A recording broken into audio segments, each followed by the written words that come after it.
Assalamualaikum, Profesor Ali Qura. Waalaikumsalam. Alhamdulillah. How are you? Alhamdulillah, good, Prof. Alhamdulillah.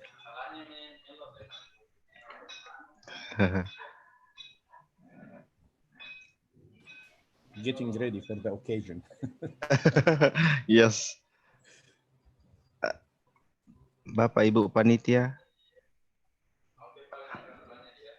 Halo. Ada Bapak Ibu panitia?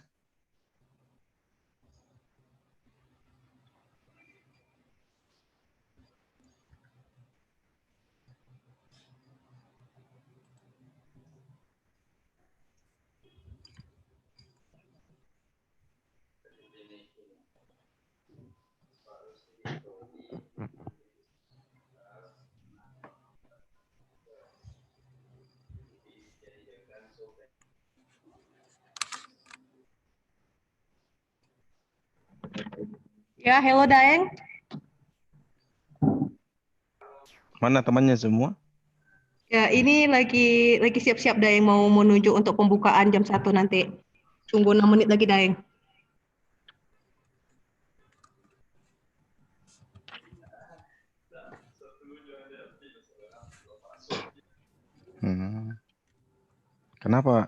Kenapa lambat sekali temannya, Dek?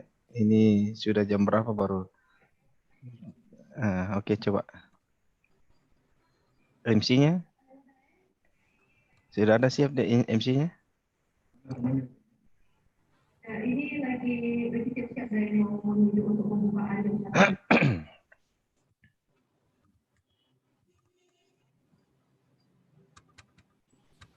Assalamualaikum to all. Okay, good afternoon, good morning, Dr. Jestoni.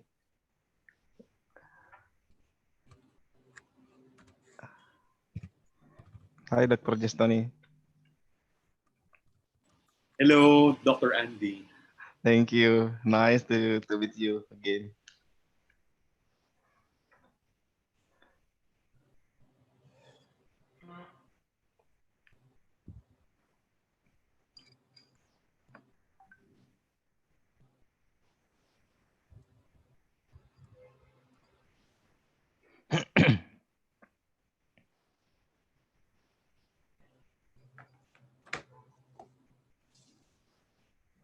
Ibu Elmira bisa dijadikan saya host, co-host.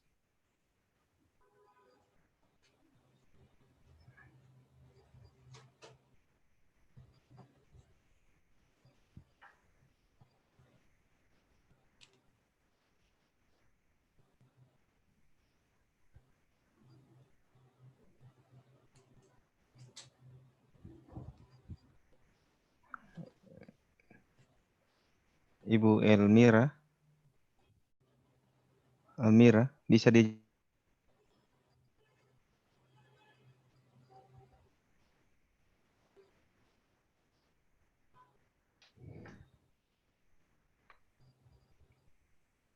kalau saya tolong di admit semua saja, Pak.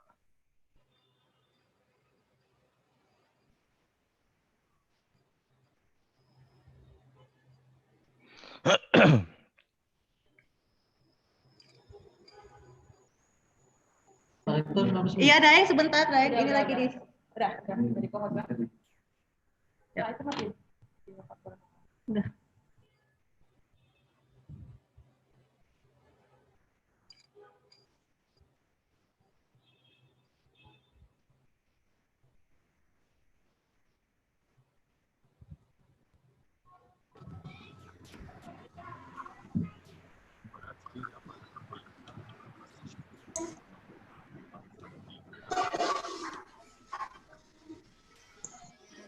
Wah, lagi siap-siap nih.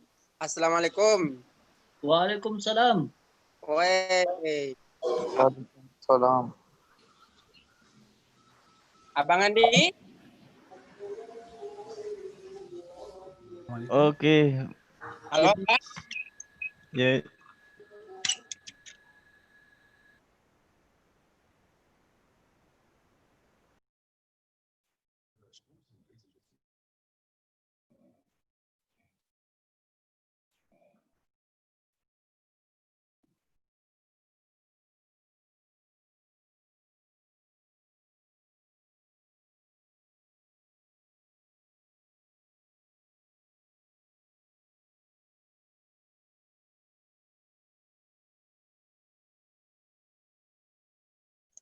Teman-teman, meeting ini pakai bahasa Inggris atau pakai bahasa Indonesia?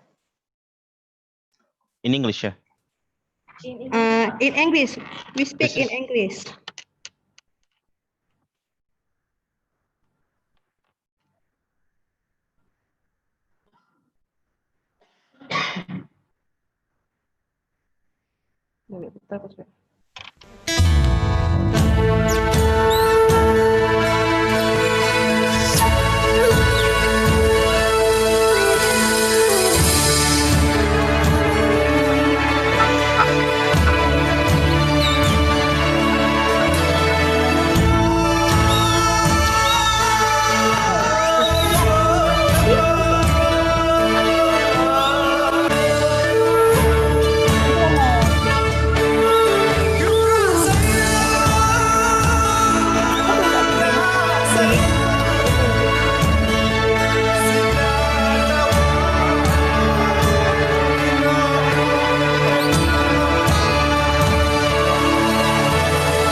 Assalamualaikum.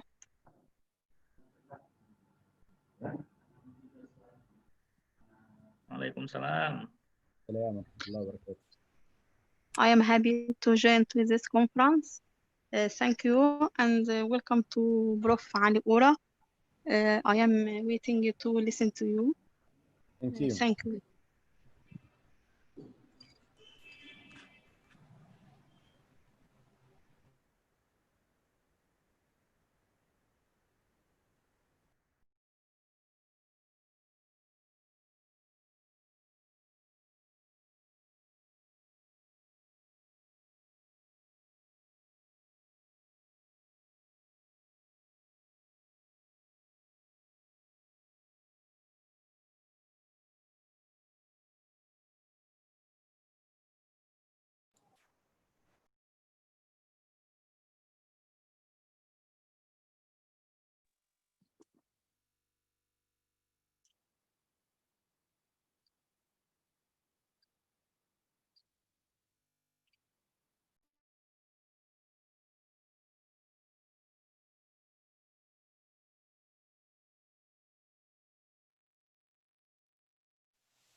Assalamualaikum warahmatullahi wabarakatuh. Nama saya Fauzar. Saya adalah CEO Cambridge School LHOKSEUMAWE. IAIN LHOKSEUMAWE adalah salah satu kampus yang hebat yang bisa melahirkan banyak alumni sukses yang sudah tersebar di seluruh Indonesia, bahkan sudah ada di luar negeri. Jadi untuk adik-adik yang masih sekolah, jangan ragu untuk melanjutkan pendidikannya di IAIN LHOKSEUMAWE. Assalamualaikum warahmatullahi wabarakatuh. Assalamualaikum warahmatullahi wabarakatuh. Nama saya Mauni DBP. Saya alumni IAIN LHOKSEUMAWE jurusan Matematika. Saat ini saya menjabat sebagai Kepala Sekolah SMP ITL Markazul Islamik LHOKSEUMAWE.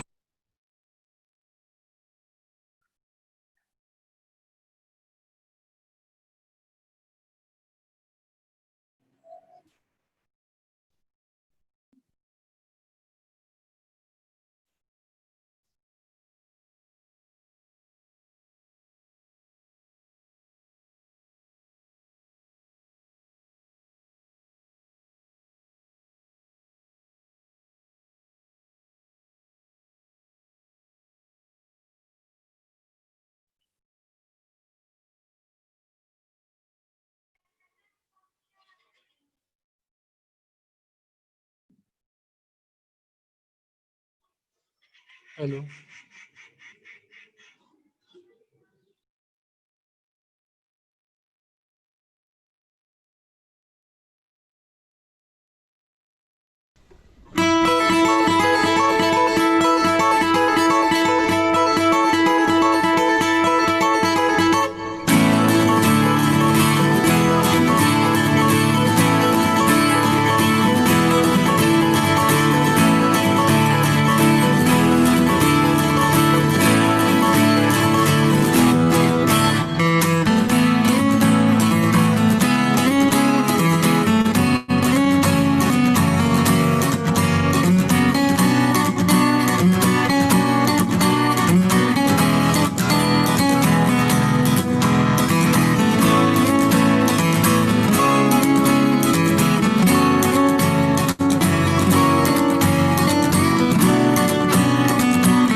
Assalamualaikum warahmatullahi wabarakatuh. Nama saya Fauzar. Saya adalah CEO Cambridge School LHOKSEUMAWE. IAIN LHOKSEUMAWE adalah salah satu kampus yang hebat yang bisa melahirkan banyak alumni sukses yang sudah tersebar di seluruh Indonesia, bahkan sudah ada di luar negeri. Jadi untuk adik-adik yang masih sekolah, jangan ragu untuk melanjutkan pendidikannya di IAIN LHOKSEUMAWE. Assalamualaikum warahmatullahi wabarakatuh. Assalamualaikum warahmatullahi wabarakatuh. Nama saya Mauni DBP. Saya alumni IAIN LHOKSEUMAWE jurusan Matematika. Saat ini saya menjabat sebagai Kepala Sekolah SMP ITL Markazul Islamik LHOKSEUMAWE. Saya bangga kuliah di IAIN LHOKSEUMAWE. Assalamualaikum warahmatullahi wabarakatuh.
Bismillahirrahmanirrahim. Assalamualaikum warahmatullahi wabarakatuh.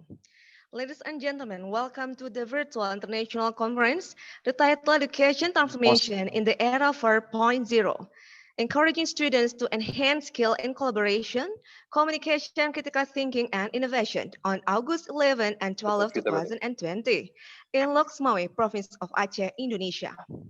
My name is Rina Dila and my partner, Mrs. Nurul Khansa. We will serve you as your moderator today. First, I want to inform that the number of participants who have registered this conference. Participants have registered this conference is 1,705 persons. Consists of 32 countries from Indonesia, Algeria, India, Egypt, Tunisia, Iraq, Pakistan, Morocco, Nigeria, Oman, Saudi Arabia, Bahrain, Palestine, UK, Malaysia, Yemen, Sudan, Qatar, Libya, Sri Lanka, Peru, Mexico, Georgia, Philippines, Nepal, Kuwait, Serbia, Romania, Bolivia, United Arab Emirates, UAE, Jordan, and Macedonia. Ladies and gentlemen, next agenda, opening remarks by Rector of IAIN LHOKSEUMAWE and open officially this conference. Please welcome the Honorable Mrs. Dr. Hafifuddin MA. Time is yours. Bismillahirrahmanirrahim. Assalamualaikum warahmatullahi wabarakatuh. Alhamdulillah. Salatu wassalamu ala rasulillah wa ala alihi wa sahbihi wa mawala wa ba'du. Selamat siang dan salam sejahtera. Hello everybody, best wishes for you all. Hamba Allah, as faithful servants of Allah, marilah kita panjatkan puji syukur kehadirat Allah Subhanahu wa taala yang telah memberikan kekuatan, kesehatan lahir dan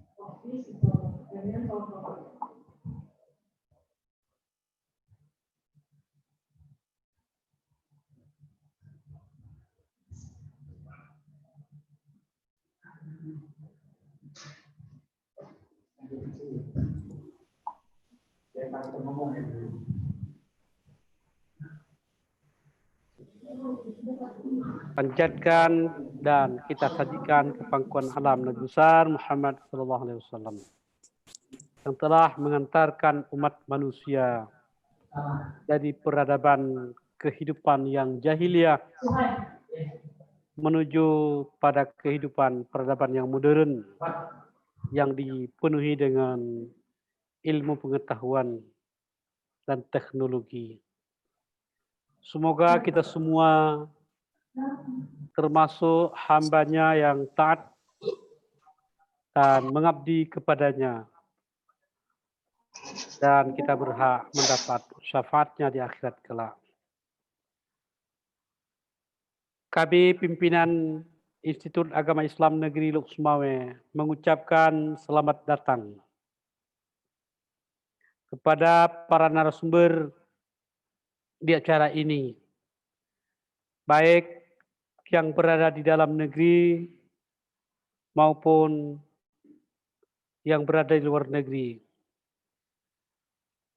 baik dari berbagai instansi, para peserta, serta para jajaran wakil rektor.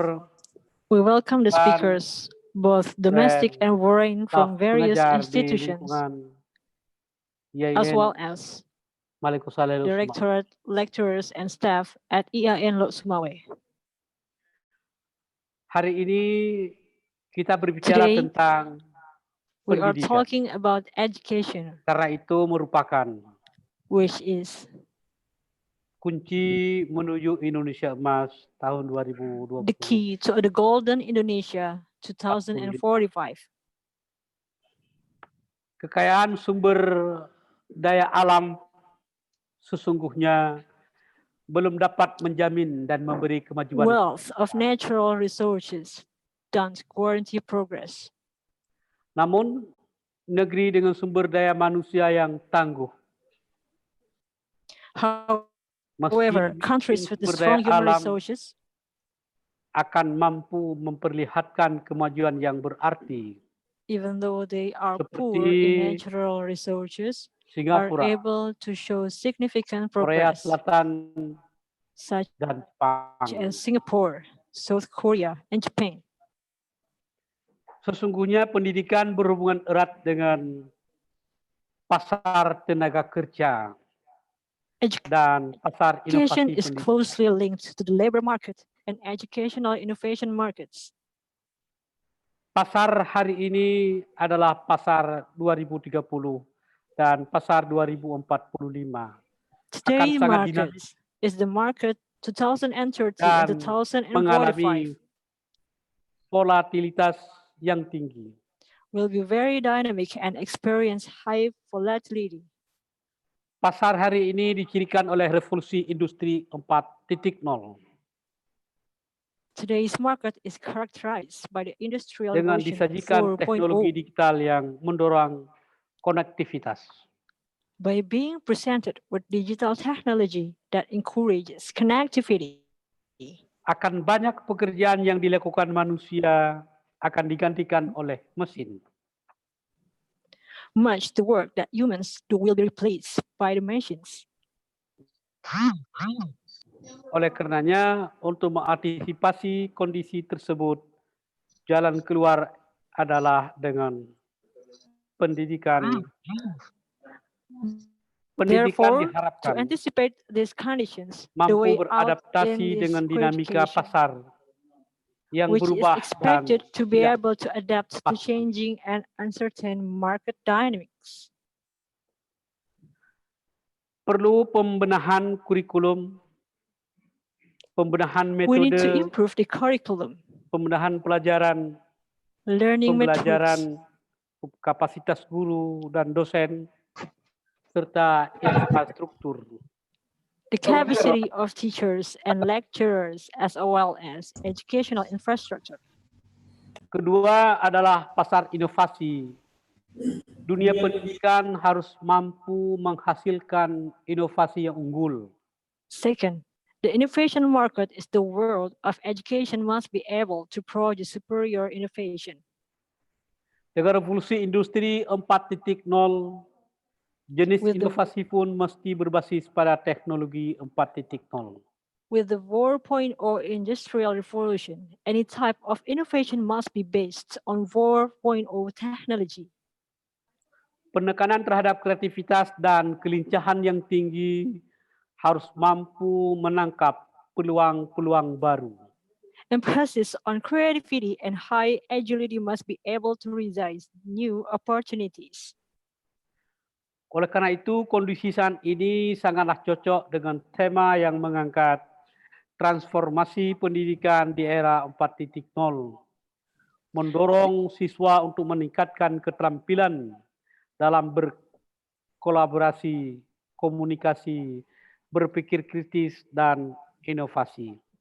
The current condition fits perfectly with the theme that traces the transformation for education in 4.0 era, encouraging students to improve skills in collaboration, communication, critical thinking, and innovation.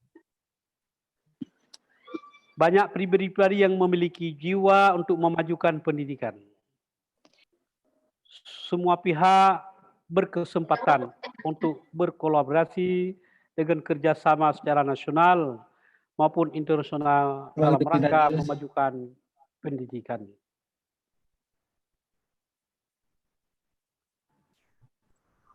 Harapannya setelah acara ini kita selesai, maka kita bersinergi untuk memajukan pendidikan di Indonesia. Saya dari unsur pimpinan Institut Agama Islam Negeri Malikus IAIN LHOKSEUMAWE siap melakukan transformasi pendidikan demi kemajuan bangsa dan negara. Marilah kita luruskan niat mengangkat derajat bangsa melalui pendidikan yang penuh arti, membangun kecerdasan hati, dan selalu melibatkan semangat seraya memohon pancaran berkah pada Allah Subhanahu wa taala. Terima kasih saya ucapkan atas kerja tim panitia hingga terlaksana acara ini dengan baik dan sempurna. Akhirnya dengan memohon dan meminta keridhaan Allah Subhanahu wa taala, kegiatan virtual internasional conference tahun 2020 yang diselenggarakan oleh LPPM Institut Agama Islam Negeri Lhokseumawe dengan resmi saya buka. Hadanallahu yakum ajma'in. Assalamualaikum warahmatullahi wabarakatuh. Assalamualaikum warahmatullahi wabarakatuh. Ladies and gentlemen, next we have the video.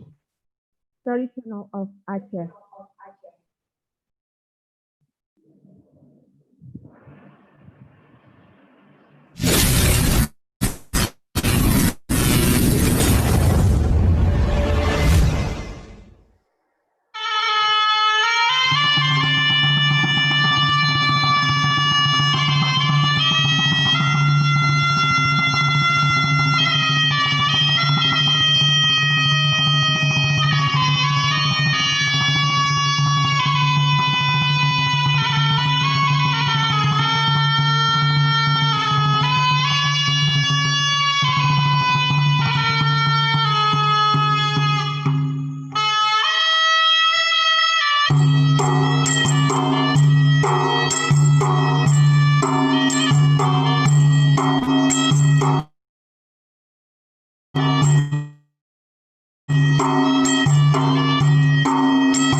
Okay, ladies and gentlemen, before we next to meet agenda, want to inform that about the participant rules. Host, can you help me? Yes. So this is participant rules. So hopefully that, ladies and gentlemen, have to obey these rules. First, participant can join the meeting by clicking the Zoom link provided.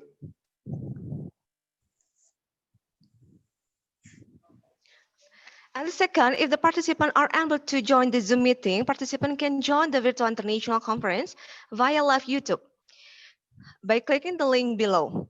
And the third, participant must turn off the microphone in the participant Zoom. So hopefully that please unmute your microphone. And attendance will be given on the second day of the event, which is August 12 at the end of the program in the group Telegram. And 5, participants can ask questions by typing a question in the chat field while the resource person is speaking. And the moderator will select one question to be answered directly by the resource person after the resource person explains. Thank you for your response and cooperation. And then I want to inform about our speakers today. By the way, we have 2 days, first day and 2 days. So I want to inform about who is a speaker in the first day and second day. First is Prof. Hisham Al-Shabini from Cambridge University. Okay, next, please. Okay, first Prof. Hisham from Cambridge University, UK, and then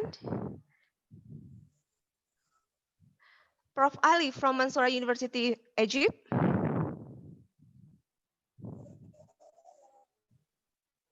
Next.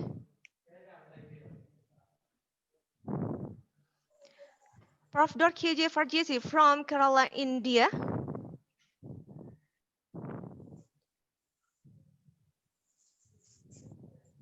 Next.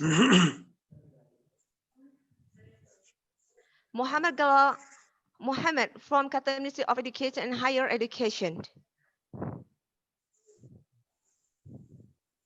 Next. Dr. Ahmad Al-Katan, the founder of ITA Group Kuwait. Okay, next. Dr. Farshan Mote from Department of English, Mahfadillah Omerjid in Maharashtra, India. Next.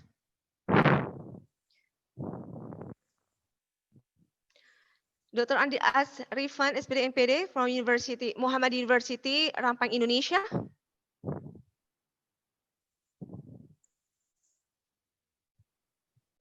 And second day, the speaker are, please hold.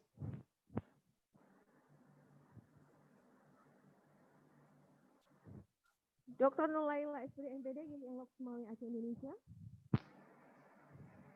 Next.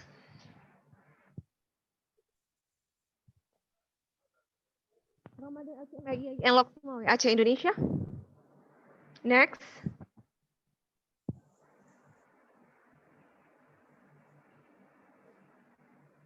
Al-Rakma Ufa, Indonesia, ATCA, IAIN LHOKSEUMAWE, Aceh, Indonesia.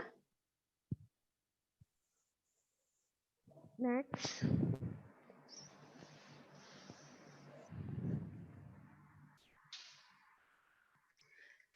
Professor Dr. Atul Patil from Government College of Engineering, Pune, India. Next host. Dr. Gadat Tosan Abdul Latif from Benisef University, Egypt. Next. Dr. Muhammad Samir Nada from Damita University, Egypt. Next. Muhammad Abdul Karim, Chihan University, Arbil, Iraq. Next.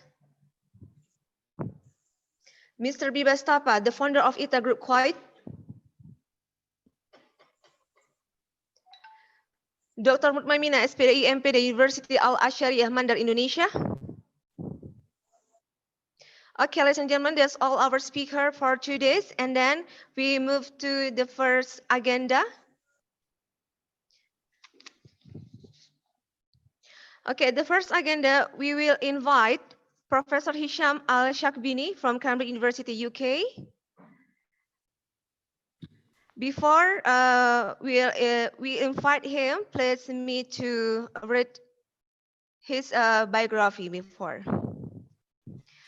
Professor Hisham Al-Shakbini, Cambridge University, UK. Professor counts with more than 18 years of international experience as researcher at a number of universities in the UK. Hisham developed and built more than 20 different programs for people with special needs.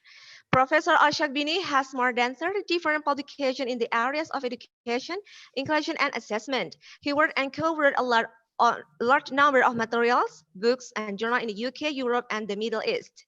He holds a bachelor in business education globalization, a master in strategic education, and his doctorate was on educational inclusion and bridging the underachievement gap in higher education in the UK. Okay, Mr. Professor Yep. Hisham Al-Shabini, are you there? Yes. Good morning. Good morning. Yes. Good morning, everybody, and thanks for having me today. It's a great pleasure to be with you today and share with you some of my research in the area of assessment. One of the main focuses that basically I always highlight in my work is to promote the role of effective teaching in the classroom. And I think this is a crucial idea, really, in the current era, particularly when it comes to teaching in unusual circumstances like working in lockdown, for example, during COVID-19. So one of the main things that basically I'll be focusing on in my presentation today is an approach of assessment that we basically feel at Cambridge Assessment really kind of essential for bridging that gap between the physical classroom environment and studying online. The starting point of all my work is with a very simple notion, a notion that's related to relevance. So how can we really make our work more relevant to our learners? How can we ensure that the materials that we are presenting and the materials that basically we are delivering to our learners are actually relevant? So the buzzing word here in my work is how can we make the classroom experience closer to the real world? How can we ensure that basically whatever products, whatever materials, whatever ideas, whatever examples and exercises that we deliver to our candidates are going to be useful after the class? And that really brings me to a very important question. What does, or how can we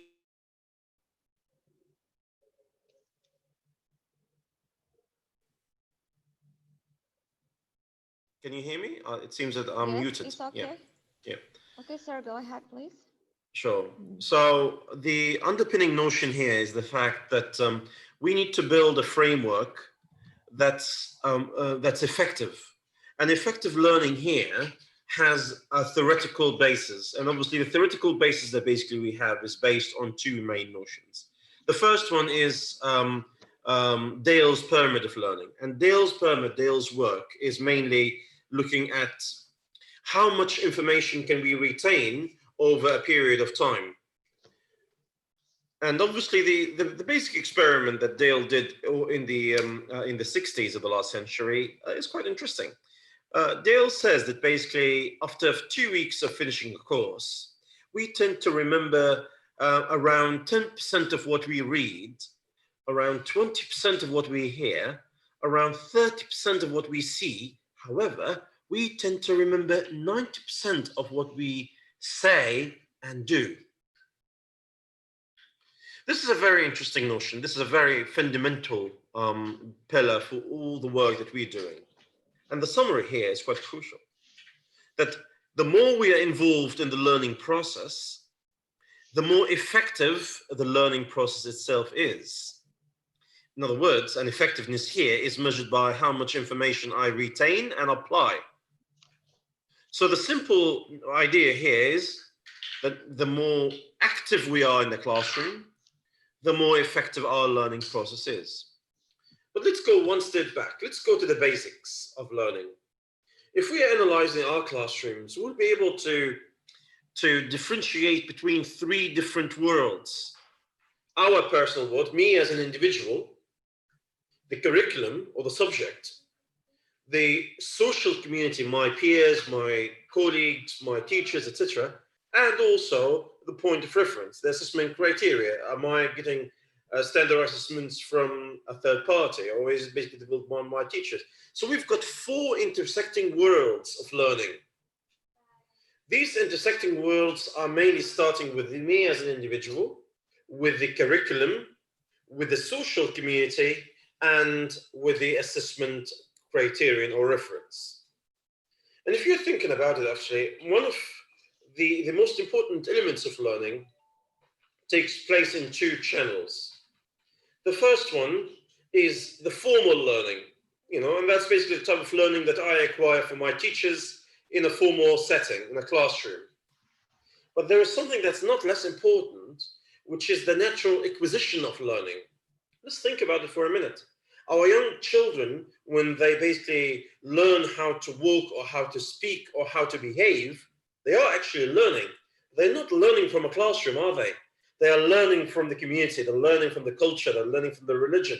So there's something very important that we sometimes ignore in the classroom, which is the natural acquisition of knowledge. Okay, so I've got then two main channels for information. The first one is the formal learning, and that's basically the channel between me as an individual and the community and the curriculum and the school or the university. And I've got the natural acquisition, which is the type of knowledge that I will acquire along the way. It could be good things, it could be bad habits, it could be good habits. It could be useful, it could be not useful. You know what I mean? So it depends ultimately on how this natural acquisition of knowledge is shaped and tamed. For us as educators, I think it's fundamental to take a step back and reflect on these two ideas. So for me in a classroom, I have to think of the classroom environment, because my classroom has a character. My classroom has an identity, something that differentiates it from the rest. And that's one thing I need to make sure that it exists. And that character is simply the result of the intersection between between these four realms that we just talked about: the personal, the curriculum, the social, and the assessment. So how will that work in practice? If we are basically to analyze our classes, then we will have to think of layers of activities or jurisdiction, if you like. We've got the bigger circle, which is the nation, the strategy, the approach to learning, the guidelines, etc. We've got the school or the university, and we've got the classroom. One of the most important elements in the classroom is that not all our learners learn in the same way. Not all our learners behave or act in the same way. And I think the starting point for effective learning is to start from this notion, to understand our learners better, and to be able to explore what barriers exist in the classroom that prevent learners from getting knowledge or retaining knowledge. We spent a lot of time thinking of this, and we spend a lot of research as well on how can we, and that's basically one of the main focuses of my own personal research during my doctorate work, which is how can we bridge that gap between learners in the classroom? How can we bridge that gap between the learners that are not high achievers and the learners that are on the average and things that are above average? How can we make sure that all these learners are learning on the same pattern and basically acquiring the same level of knowledge? How can we ensure that all these materials are simply relevant and can be applied and utilized out of the classroom? One interesting notion, which I hope that basically in this acquaintance would just ignite a lot of interest among the audience to research more, is using assessment in that quest. So one of the tools that I figured could be very useful in bridging that gap and transforming our classrooms into effective learning classrooms is using assessment. So how? Okay. Assessments in general are two types, as we all know. We've got the summative assessment and we've got the formative assessment. The summative assessment is assessment of learning, and that's basically when I measure how much information is retained at the end of a course or a program, and that's typically a standardized piece of work. And I've got the formative assessment, which is assessment for learning, you see. So I've got assessment of learning, and I've got assessment for learning. And in the assessment for learning, obviously I focus on the retention of knowledge, that making sure that learning is taking place. It's my daily activities that I do. It's less formal, and it's less kind of thought through. So it's a quick exercise that I give. It's a quick question that I ask. It's a quick probe that I share with my students in the classroom. So the ultimate idea here is a distinction between assessment of learning and the assessment for learning. One of the new ideas that I call for is something new, which is assessment as learning. It's a notion that's worth stopping here for a minute. Assessment as learning is a tool that can be incorporated in the classroom physically, a tool that we can utilize the assessment piece as a learning tool. So how can we do that? That's really the challenging point. I spent a lot of work on this, and I did a lot of research around this. And one of the interesting ideas that I have is something that we developed at Cambridge Assessment called a learning-oriented approach to assessment, whereby we develop, or we basically focus on summarizing a set of tools to be used in the classroom as assessment pieces. In order to do that effectively, we have to consider the following points. We have to have a point of reference. So for example, one of my main focuses, of course, is linguistics and language studies. Lucky for us in linguistics and language study, we've got something called the Common European Framework of Reference, the CEFR. And the CEFR is a framework that provides for each level, starting from A1 all the way to C2, something we call a descriptor or a can-do statement. And it summarizes the skills that are available at each level. It summarizes what we can do at each level of English proficiency. So for example, if somebody is at B1, then that learner can do X, Y, Z. These statements are what I'm going to use to develop my own curriculum, which I will call a learning-oriented curriculum.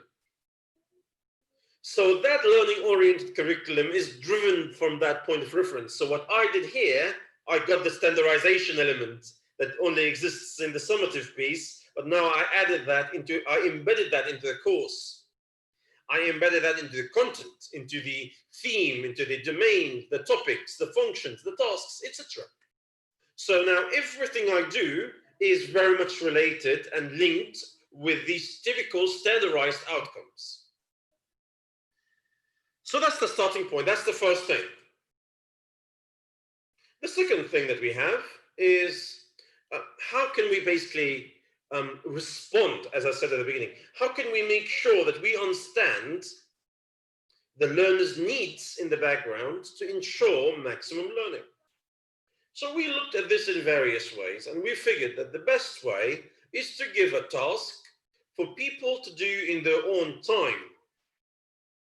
So a task that's individualized to be conducted either in the classroom or out of the classroom. And that technically means we are transforming the classroom from a traditional setting into something more dynamic, whereby we're only focusing on guidance and support. But natural acquisition of learning is taking place out of the classroom, not in the classroom. Natural acquisition is simply branded by discovery.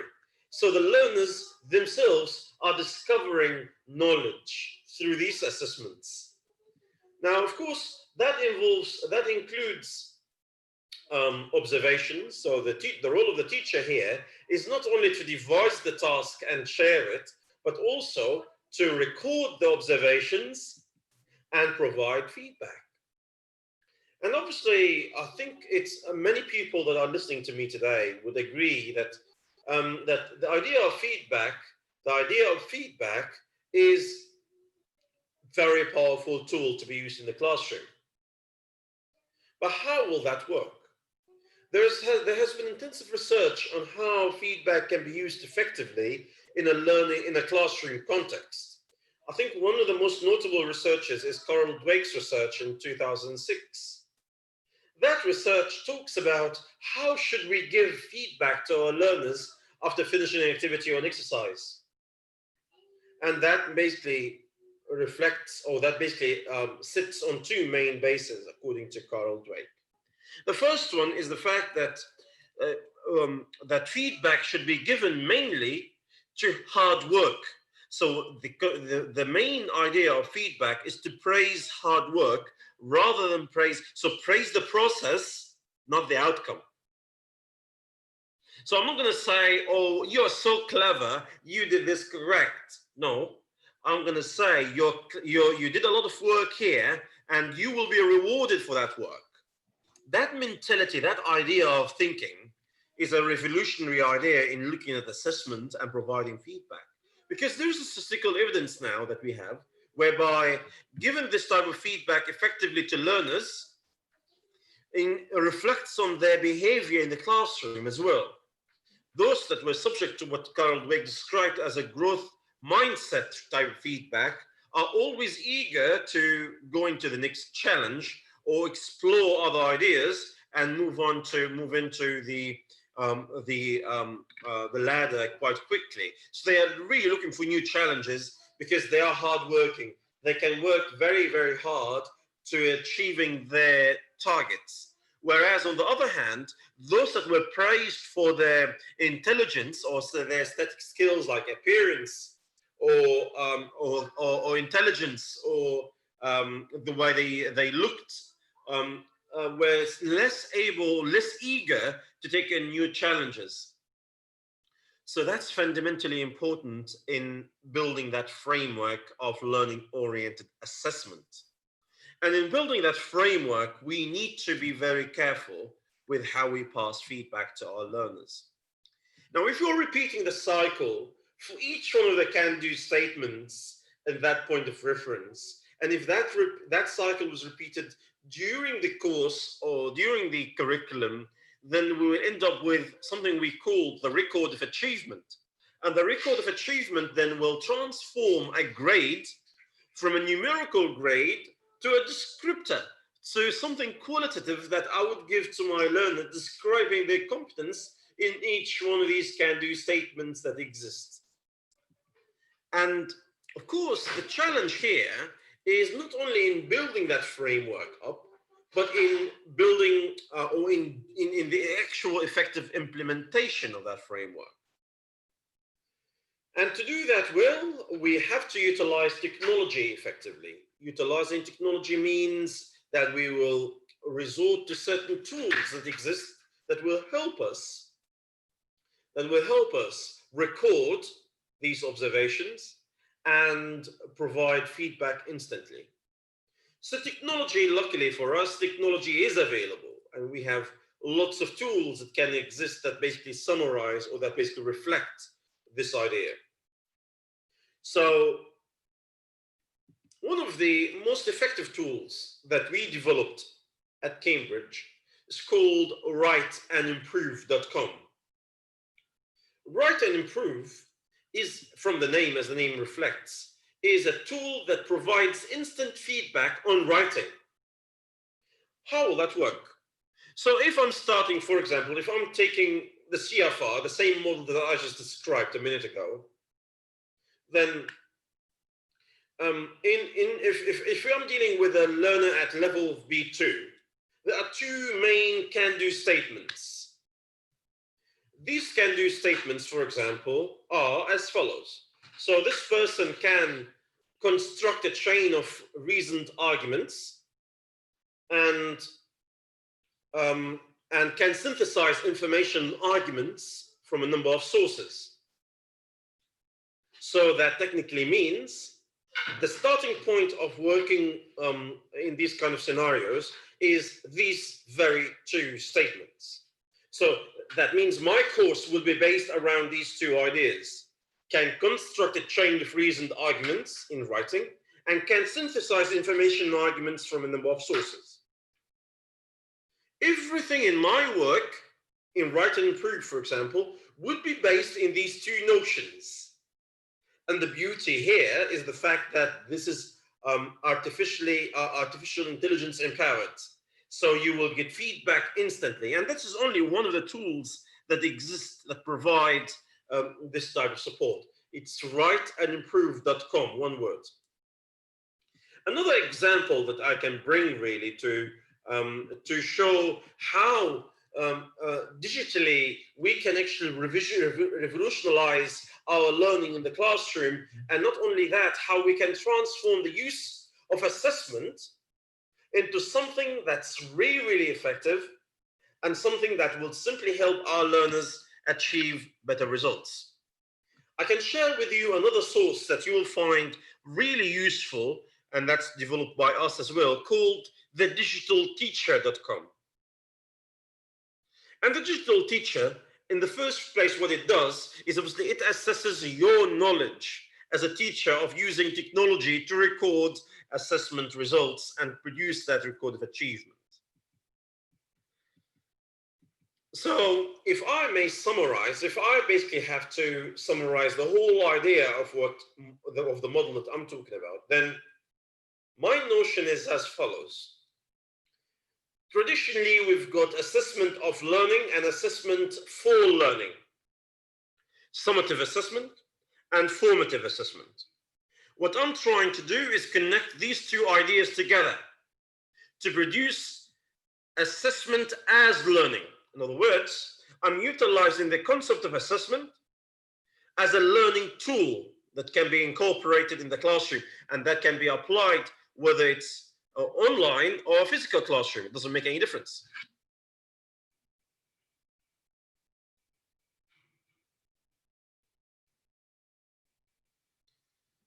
So the evidence that basically I have in my hand now is that we are able to merge these two forms based on certain elements, recording the outcomes and the results, and providing effective feedback.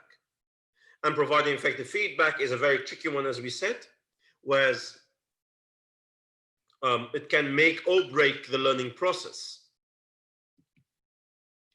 Now, there has been a number of ideas and a number of talks around how can this be applied practically. Now, many people that I work with were saying that it's really challenging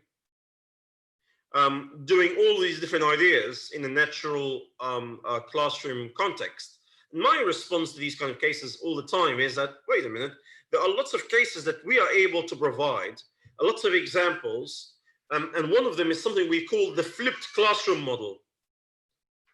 And the flipped classroom model means that we will transform our traditional classes from a traditional context to a classroom whereby discovery of knowledge is the heart of learning. And this is actually supported by one of the most interesting researchers that we ever worked with, David Kolb, in the 80s. David Kolb talked about what he called the exponential learning theory. And in the exponential learning theory, he says that, you know what, all the ideas of knowledge are invalid, because knowledge is simply how we can transform our experiences into something practical. So it's a transformation of experience. So knowledge is a transformation of experience.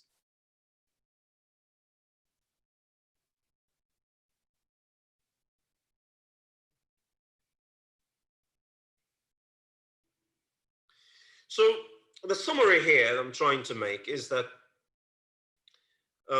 it's a personal invitation really to everybody that are listening to me, that's listening to me today, to relook at the way we are approaching our classrooms. We revisit how we are approaching our assessment tools in the classrooms. We don't have to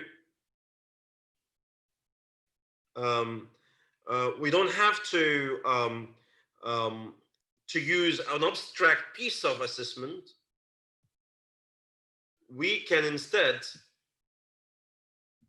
we can instead reutilize assessment using technology quite effectively. I gave you 2 examples. The first example is Write and Improve. Write and Improve is really powerful, and I'm sure many people would really appreciate it, because it gives the opportunity to English language teachers worldwide to reinvent the concept of writing assessment. And writing in English is one of the challenging pieces academically. So it's driven by the CFR, and it gives you feedback instantly. It doesn't have to have any kind of human interaction element at all. It's fully computerized. The other tool that I would really advise everybody to look at is the digital teacher. The digital teacher platform is a very powerful tool as well, and that tool looks at building capacity in the first place. Because one of the most important challenges that we face, particularly in the past 6 or 7 months, is that basically everybody was caught by surprise. Not all teachers were ready to teach online, and that's a reality. Not all of us were basically capable of conducting classes to learners off campus. So that means one of the future contingency plans that we need to be prepared for as teachers is to revisit the concept of our own professional development mechanisms and ensure that it involves as well unconventional ways of teaching, including online teaching.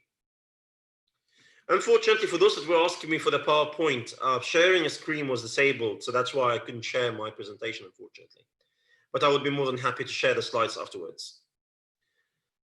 The last point that I want to add in this brief acquaintance is to highlight that this is not a new idea.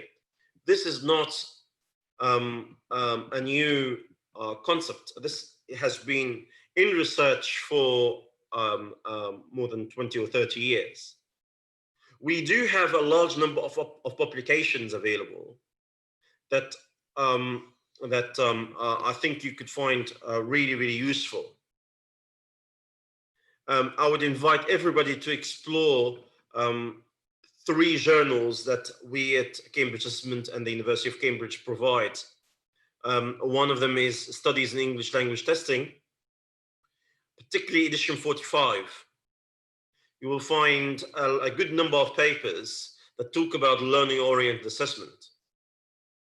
And I would invite you as well to explore our research notes as well, available online, available to the public. So please feel free to have a browse. So that's really in brief the main things, the main ideas that I wanted to share. I think that leaves me with a few minutes left in this presentation. Okay, sir.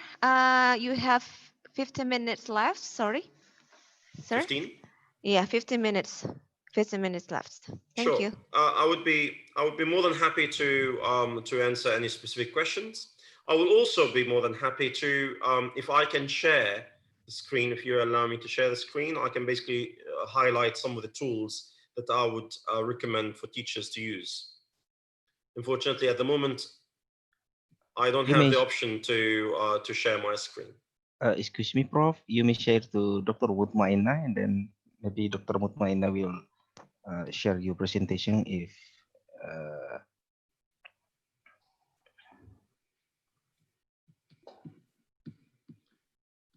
mungkinkah ini dia the host not allow him to share.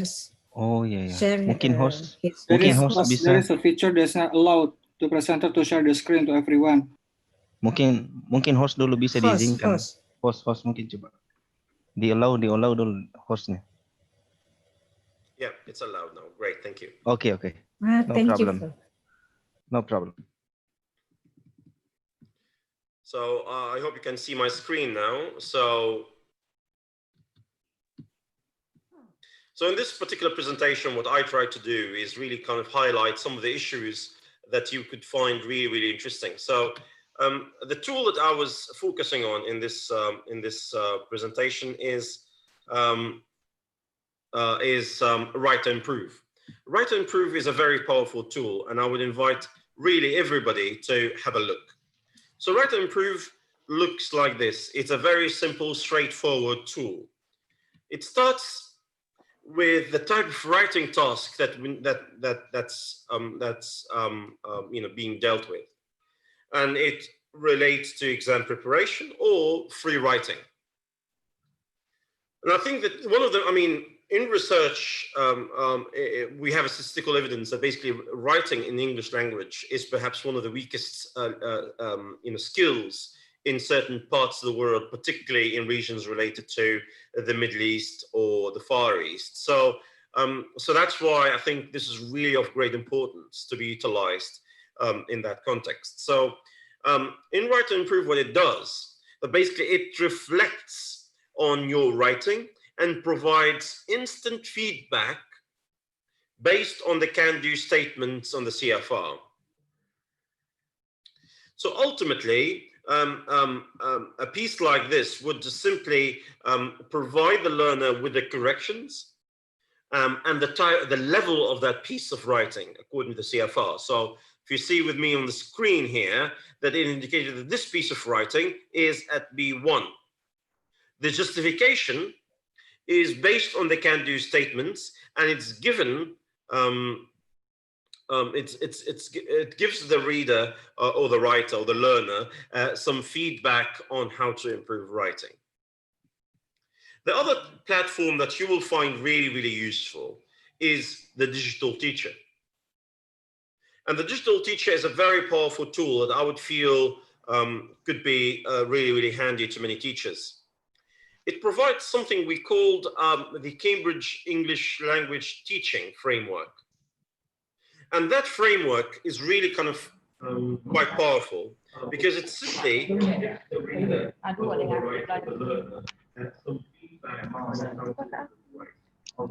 simply provides, sorry, there's a lot of noise.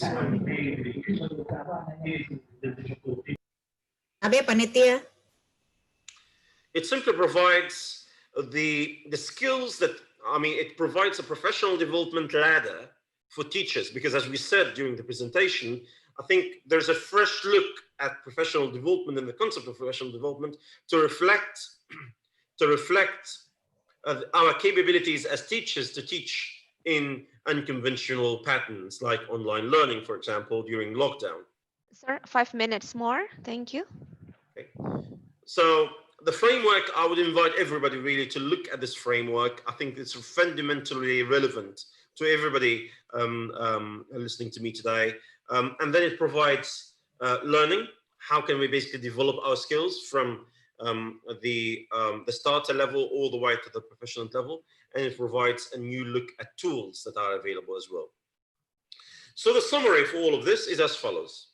So we're shifting away from evidence of learning and for learning. We are basically moving to more of a structured approach to learning, a discovery model learning,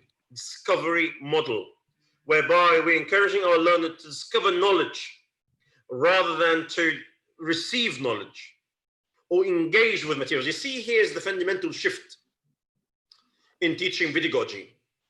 From in the 80s and the 90s, the concept was a teaching approach. So I share, I teach, I show knowledge to learners. In the 90s, the concept changed to engagement. So I'm making my learners more engaged with the content that I share.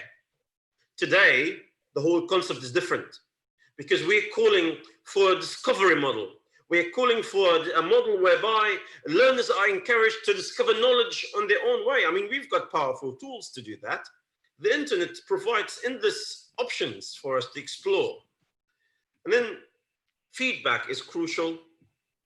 Blended learning is really kind of one of the key elements, as I said, to be prepared for any kind of contingency element, not only in terms of technology, but in terms of upskilling and in terms of being able to move forward. And one example of a blended learning model is what we call the flipped classroom model. And in the flipped classroom model, I think it would be very interesting to work with anybody that's interested from the audience that are listening to me today to explore how this can be implemented in practice in classes. This ultimately leads to, as research indicates, to more ownership and motivation in learning. So if you're not with me, then we've got the three elements that support each other. Assessment, we're making use of it to be in learning, integrated in learning, embedded in the learning process using technology. And for those that are interested in more research, please feel free to visit one of our research journals. I would invite you to look particularly at the papers that you have on the screen. These are some of the research papers that Cambridge Assessment published over the years related to learning-oriented assessment. At the end, it's been a pleasure, really, being here and taking part in this conference, which I sincerely hope that you enjoyed. And I really look forward to working together in future events. Feel free to get in touch by WhatsApp or by email. I wish you all the best and thank you very much. Okay, thank you, Prof. So we move to question. We have one question for you, Prof. The question from Nurul Ufa. Is this to suggest before beginning a lecture, a teacher should evaluate their students with this form of assessment? What time should a teacher expect to give a lecturer and explain it to them? That's a great question. So if I heard the question correctly, what the person is asking for is simply the timing of this. No, I think there are various models. There are various models of how learning-oriented approach can be applied in reality. One of the models, for example, is to integrate that in the learning process itself, to integrate that in the classroom or in the materials themselves. So, for example, when I'm teaching a writing task, I'm not going to explain the grammar. I'm not going to explain, the topic or the task. What I'm going to do, I will present them with the task itself, and I will invite people to conduct or to give it a try in their own time, and that's during the class. So I'm not calling for a separate assessment to be conducted. I mean, we are trying to create a systematic process, a seamless transition or integration of assessment into the learning process. I think creating more barriers and creating assessments as a formal piece for each session will give us the opposite results. So that's not going to help learners integrate more. That's not going to help learners be motivated. That's going to create extra pressure, and that will lead to negative consequences. I think the key here to the success of this model starts by the successful embedment of assessment in the learning process itself, in the classroom. So, as I said, one of the effective ways to make sure that that the assessment piece itself is given, explained, it's highlighted with complete sets of resources and tools to be explored by the learner, and then the feedback would be passed. The hard work would be done by the learner and then presented in their own way, in their own time, either at the end of the presentation, at the end of the session, or at the end of the week, or at the end of the day, in any given timeline or time frame that you feel suitable. So I think the key here is being realistic, in the size of work that you expect from the learner, and realistic in the amount of time given to prepare, and also fundamentally important to be realistic in the amount of support that you give to them. I hope I answered the question correctly. Okay, thank you, Prof. Hisham Al-Shabini. I think time is enough. Thank you so much. Terima kasih, Prof. So next, we invite Prof. Ali Kaura. Before that, I want to say hello to Madam Aisha Amin. Madam, can you hear me? Okay, please welcome. Please welcome this conference. Welcome to Aceh via virtual. Aisha Amin, Manager at Ministry of Education, Qatar. Can you hear me, Mom? Okay, I think that there is no hears. Okay. Okay, while we wait Miss Aisha Amin, I want to say hello to Prof. Ali Kaura. Prof. Ali, Hello. Hello, Prof. Ali. How are you, Prof? Fine. How are you? Fine. Mashallah. Alhamdulillah, I'm fine too. So we meet again, yeah. Okay. Before we presentation, I want to introduce your biography before, sir. Okay, Sure. please, host. Can Sure. you share the profile of Prof. Ali Kaura, please? Sudah muncul. Oh, sudah muncul ya. I'm sorry.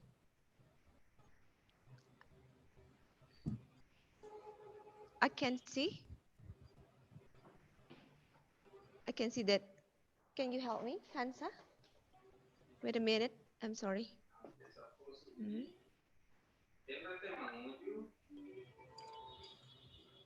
Okay, Hansa. I think that is your. Yep. Okay. Kansa, can you help me to share and then the. Okay, please.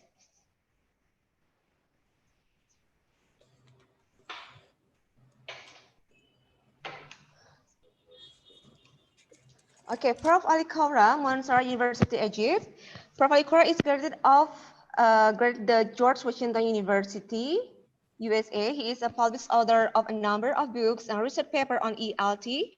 He worked in educational positions in universities such as the George Washington University in Washington, D.C., Sultan Qaboos in Oman, King Saudi in Saudi Arabia, Taiwan University in Saudi Arabia, Mansour University in Egypt, in addition to his work as an academic advisor at the Embassy of Saudi Arabia in USA.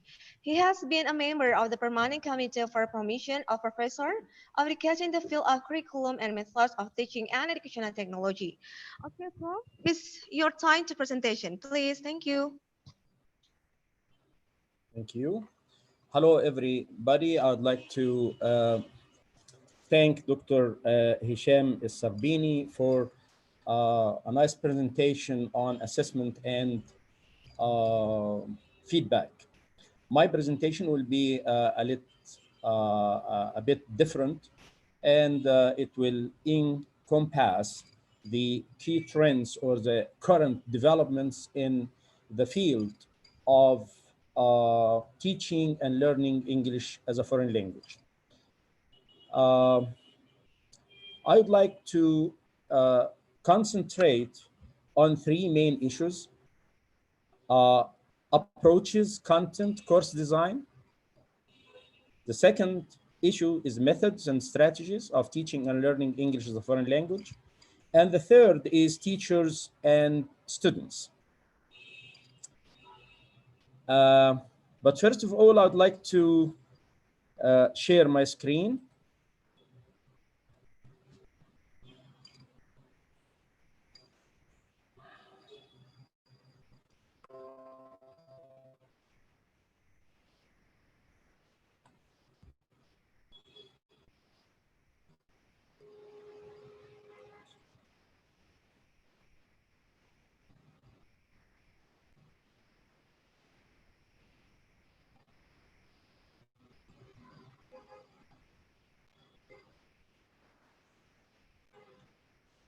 Okay.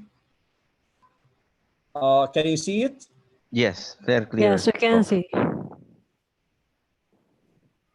Okay, fine. So first of all, this is key trends in teaching and learning English as a foreign language. And as I said, the first part is on language approach, content, syllabus design, and course design. The first trend in that area is early start of teaching of English. And as you can see, that English teaching started earlier now in many parts of the world. For example, since 2011, Saudi Arabia and Vietnam have introduced English from grade 4. In 2011, Japan introduced English in the primary stage, and in 2012, Dubai introduced English in the kindergarten stage instead of grade 1. So I'd like you to just see how English language is spreading and how English language is getting in focus. Second is changes in the goals of English teaching and learning. Now, time is gone when the focus or the goal of our teaching is to mimic or imitate British and American native speakers. Now, we have to focus on a sense of social responsibility, producing fully competent language users who have critical thinking skills and constructive social change as a target. A third is English as a lingua franca, using elements of blended learning, gamification. This pronunciation course offered by Mark Hancock doesn't help the learner sound British or American, but instead prepares the learners to use English in the global arena.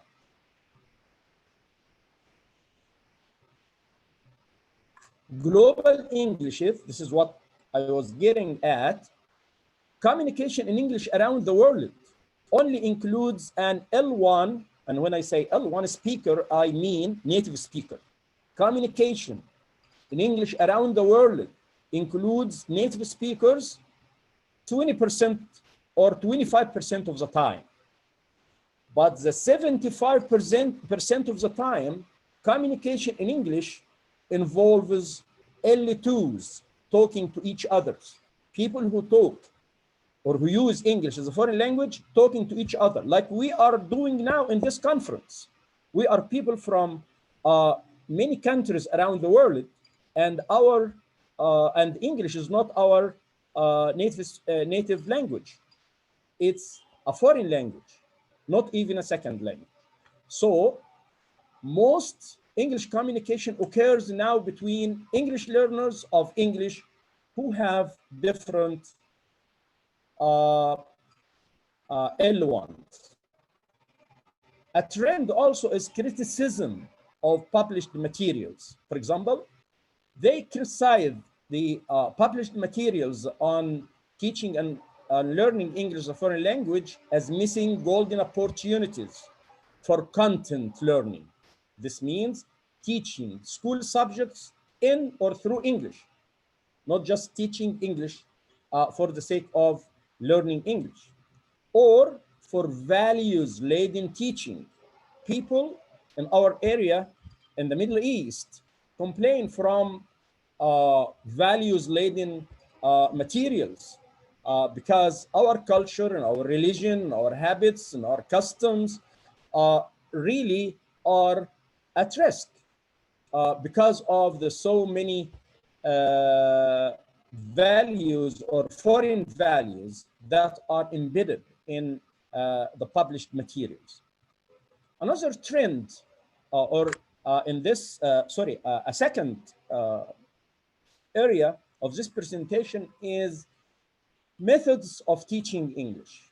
And the first trend here is strategic teaching and learning. English language teaching classes nowadays focus on fostering the students' thinking as well as language content, outcomes, and learning activities. So this is what I mean by strategic teaching. You have to target some points or some outcomes in addition to learning the language itself. A trend in this area is corpora, or what we call corpus-based learning. A fantastic computer corpora holding vast amounts of real language, which enables brand new dictionaries to be written away from subjective views of how words and grammatical forms are used, to a focus on real, authentic approach on how it is used.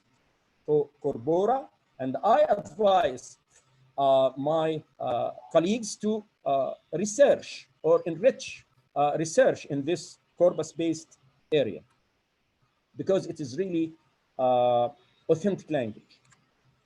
A trend in the method area is play-way method, which captures the attention of pupil, yielding remarkable results and feedback. For example, plays, dialogues, declamation contests, debates, and competition of vocabulary tests stimulate interest of the students in language learning. Networking, what we are witnessing right now, networking, e-communication has made possible a huge range of networking possibilities, including special interest groups, support groups, discussion and chat rooms, etc., etc. Yet, another trend or current trend is learning and teaching management platforms. My colleague, Dr. Hisham, talked about some platforms. Platforms really are making miracles because learning management platforms, LMSS, like Edmodo, for example, and Moodle, are increasingly popular. They give learners an online way to find handouts, continue classroom discussions, and submit homework. They also communicate with parents and give teachers and administrators a say in the curriculum and help manage lessons plans. What else? Embodied learning. And this is very important. Embodied learning is based on the idea that learning is not just about remembering. It involves using mind and body, collaborating, discussing, and exploring. Learners need to be emotionally, intellectually, physically, and socially engaged. And here I'm giving you an example of Doodle Town, for example, by Macmillan Education. These are publications, and Orbit by Richmond. Gamification, this is appealing to football players. Learn Match, Education, GmbH, uses training sessions, friendly matches, leagues, and the cup games to make vocabulary learning fun for young learners. Get, Set, Go, Phonics, published by Oxford University Press, uses chants, songs, and games to help develop preschool children's phonological awareness.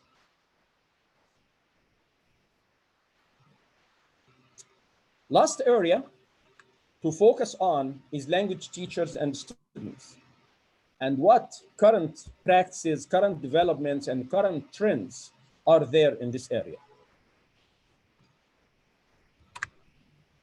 Changing roles and increasing responsibility of teachers. And as I understand that the majority of our audience are either teachers or researchers.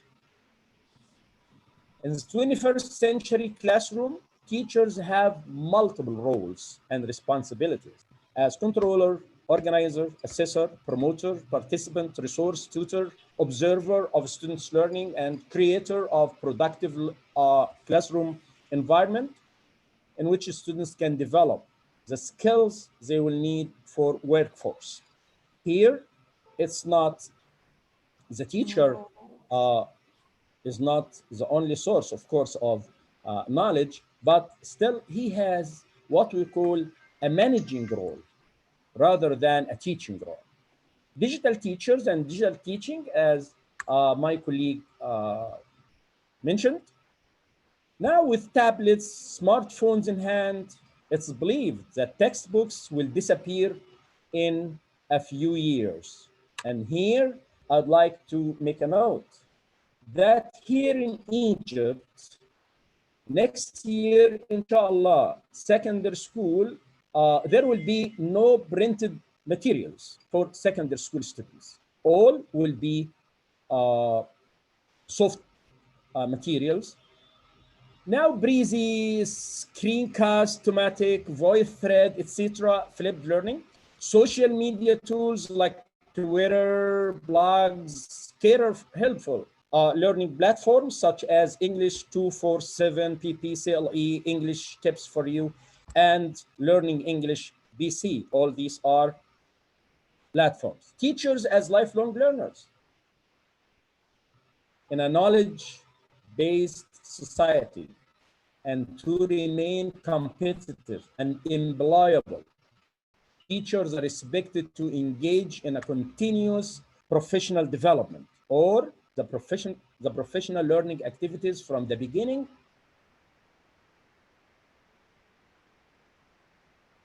not going to say every single day, every single minute, there is a new development. Reflective practice and teacher learning. Teachers have to reflect on their practice through action research and to be aware of what's going on. Prof. Ali, sorry, you have 15 minutes more. Thank you. Okay. What's next? I have now presented about 15, maybe 20 new trends in the field of teaching and learning English as a foreign language. Why do I present this? I do that because this is like brain teasers for us. This is like eye-opening. What is happening in the field? How are we going to cope with this? How are we going to develop methods, strategies, assessment devices, and techniques for coping with this? Let me just say one note is that there is some type of frustration, let me say it, and I'm sure of that. Many of us are frustrated.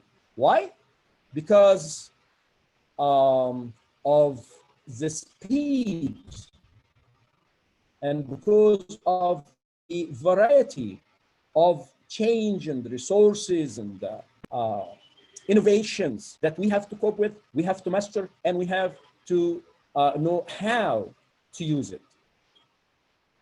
What will be next developments to come? Maybe like London believes that we might be using real text and real situations reaching across the globe for our communicative practice, like we're doing now, working with what students produce rather than what rather than creating situations for them to provoke desired language. So the focus on what we call emergent language. Perhaps methodology will be more participatory, like we're doing, than teacher-led. Grammar will be seen as more of a process than a thing out there to be learning. Learning would be emergent and facilitated rather than prescribed and taught.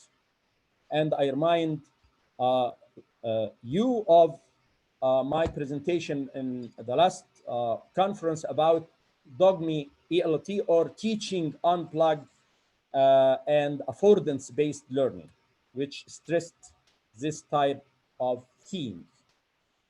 The trends are towards an increasing valuing of participation in the creation of knowledge, a greater voice for diversity and difference, a preference for connectivity and relationship, and a developing tolerance, even delight in working with the fuzzy and the unclear and the untouched. Thank you. Okay, thank you, Prof. Ali. So, education, how about host? Host, have a question to ask to Prof. Ali?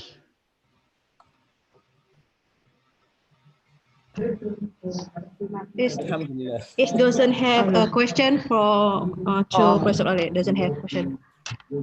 Okay, Prof. Ali, you have a 10 minutes. So do you want to, I mean that 10 minutes is to question and answer question, but it's still no question. Do you want to continue or something? What? If anybody would like to make a live comment or to, you know, some or contribute some viewpoints on these trends, because what I presented today is not a specific topic and how to go about it. No, what I presented is the philosophy that encompasses the current status in the whole profession of teaching English as a foreign language. And in this presentation, as you may notice, I focus on the three basic elements: the teacher, the learner, and the materials, which I mean curriculum and syllabuses. Sir, by the way, I have question. Yeah, this is for my question. Privilege. So, how about in Egypt? Because Indonesia we have 5 religion like a Muslim, Christian, Buddhist, and etc. How about in Egypt? How many religion, and how about the curriculum of religion that applicate in the in the school curriculum, or like what? In Egypt, we have one curriculum for everybody except for our Christian brothers for the moral education. They have classes for their religion, but curriculum is for everybody. And yes, we have more than one religion in Egypt. We have Islam, which is predominant. Then we have Christianity, and we have very few Jews. Okay. Yeah, it's a very tolerant society, by the way. Okay, Prof. Prof, we have one question for participant, yeah? And the question is from Ahmed Abdul Wasalam. Do you think the teacher should hold the place of controller in the 21st century? 21st century, yes. I repeat again. You mean lose control? Do you think the teacher should hold the place of controller in the 21st century? I really didn't get the question right, but is it about the type of teacher role that changed from the only source of knowledge, classroom, teacher-led classrooms, to now, as you can see, very flexible type of learning. We have networking, we have platforms, and we have all this type of knowledge of technology that helps the teacher and the student. So we have more independent students, independent of the authority of the teacher. But the teacher or the human factor is still there because they are managing, as I said, managing, facilitating, and yes. Monitoring the process. Okay, okay, thank you, Prof. Ali. So I want to conclude, yeah. So maybe that we should focus on learning from the real situation instead trying to make a situation for learning. Okay, Prof. Ali, Cora, thank you so much. Terima kasih. So see you next time, inshallah, Prof. Ali. Keep safe, keep healthy. Waalaikumsalam wabarakatuh. Okay, ladies and gentlemen, we move to third speakers from India, Mr. Dr. KJ Farjisi. Okay, hello, sir. Hello, can you hear me, sir? By the way, I see you first. Mr. KJ Farjisi? Yes, Are you there? Okay, finally, yeah. I can hear your voice. Okay, I was not unmuted, that's it. Okay, how are you, sir? Fine, fine. And you? Yeah, Alhamdulillah, I'm good, mashallah. So it's second time, yeah, we meet via virtual, yeah. Okay. So this is a good afternoon from Indonesia. So good afternoon from India too. Oh, afternoon. Okay. Yes, it's afternoon now. Okay, ladies and gentlemen, before we presentation time, we want to read the biography. Okay, the third of our speaker today, Prof. Dr. KJ Farjesi, Critical Autonomous, Kerala, India. Dr. Farjesi is an associate professor of English at Christ College in Jalakuda, affiliated to the University of Calcutta, Kerala, India. He is an MA in English language and literature and has a degree in education. His doctoral degree is in English language teaching through information communication technology. He has two postgraduate diploma to his credit, one in journalism and the other in English language teaching. He has presented paper in national and international seminars in India and abroad and published paper in international research journals.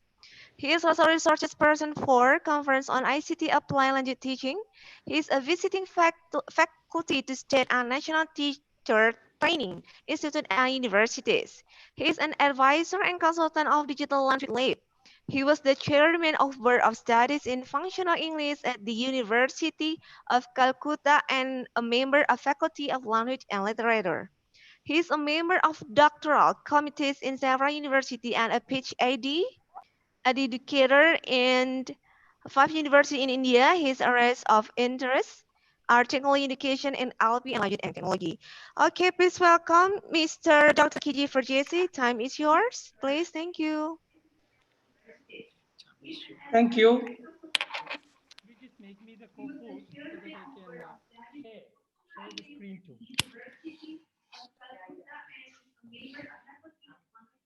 Yes. If you could make me the co-host, I can share the screen. Okay. So thanks a lot. Thank you very much for Okay. a wonderful introduction. And also I thank the Honorable Rector, Yes. the Sir. wonderful moderators and all others for giving me a chance to speak to your students. So I'll be talking on the digital transformation of education, which is the need of the hour. Okay, so with this, I would like to start sharing my screen. Okay, Okay, go you have ahead, sir. enabled it, so that's fine. Hope you can see my screen now. Yes, clear, Prof. Yes, it's clear. Okay, so digital transformation of education, right? In the post-COVID scenario, it's my topic. And the previous speakers have already mentioned some aspects of this digital transformation, which is the need of the hour. So I'll be speaking the allotted time about how ICTs, the latest technologies and information communication technologies have facilitated a kind of digital transformation of education, especially in the in the COVID scenario, and which is going to exist in the post-COVID scenario. So when we speak of education, it's a process, as we all know, as learning, and I'll be speaking something general about education and the transformation. A transformation of digital transformation of education. Nothing specific about English language, though it is my domain. So education, as we all know, is learning or the acquisition of knowledge, skills, values, beliefs, and habits. Digital means transforming an organization's core business to better meet customer needs by leveraging technology and data. And we have seen it in all walks of life, in the banking, in medicine, in law, every way. In education, teachers and students were a bit reluctant till the COVID, the pandemic came. In education, the target customers, of course, as students, though, of course, the faculty, staff, alumni, and others are also the stakeholders. So this may be a transition from physical to digital, a graphic representation of transition from physical to digital, from the slate also to the iPad or the screen. So digital transformation aimed at transforming the student experience includes. See, when we speak of digital transformation, there is transformation on the side of the system, students, and also teachers. So when it's fully digitalized, the recruiting students digitally, using social media and text messaging as a part of data-driven decision process. Okay, because in India, we have already started the admissions and it is in the digital process, online applications and also online admissions. Allowing students to register via their mobile phones or scalable cloud-based student information systems, providing a variety of online learning options to students. And students have enough courses to choose from as key points in their academic career. So we have, in fact, in India or in our university, we have published everything online, even the certificate courses that we offer and the major programs that we have. And working with faculty and programs to convert courses to flipped and blended models. And mostly when the digital transformation takes place, classrooms become flipped classrooms and blended classrooms, which the first speaker have mentioned, which I'll be elaborating on. Using technology to monitor student progress and success metrics and execute intervention protocols. Okay, the assessment monitoring will be done technologically, as Professor Al-Khawaira mentioned.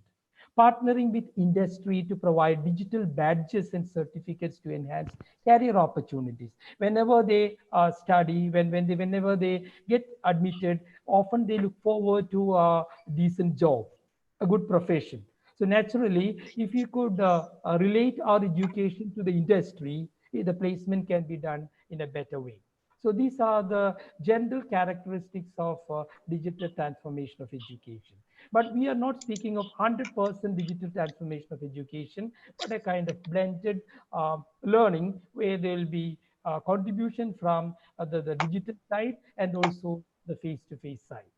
Now, if the question were asked, who led the digital transformation of education? As far as India is concerned, we have a lot of educational agencies like the UGC, University Grants Commission, and MHRD Ministry, Education Ministry. But they have been trying for many years to for this digital transformation. But I should say the COVID-19 has done it.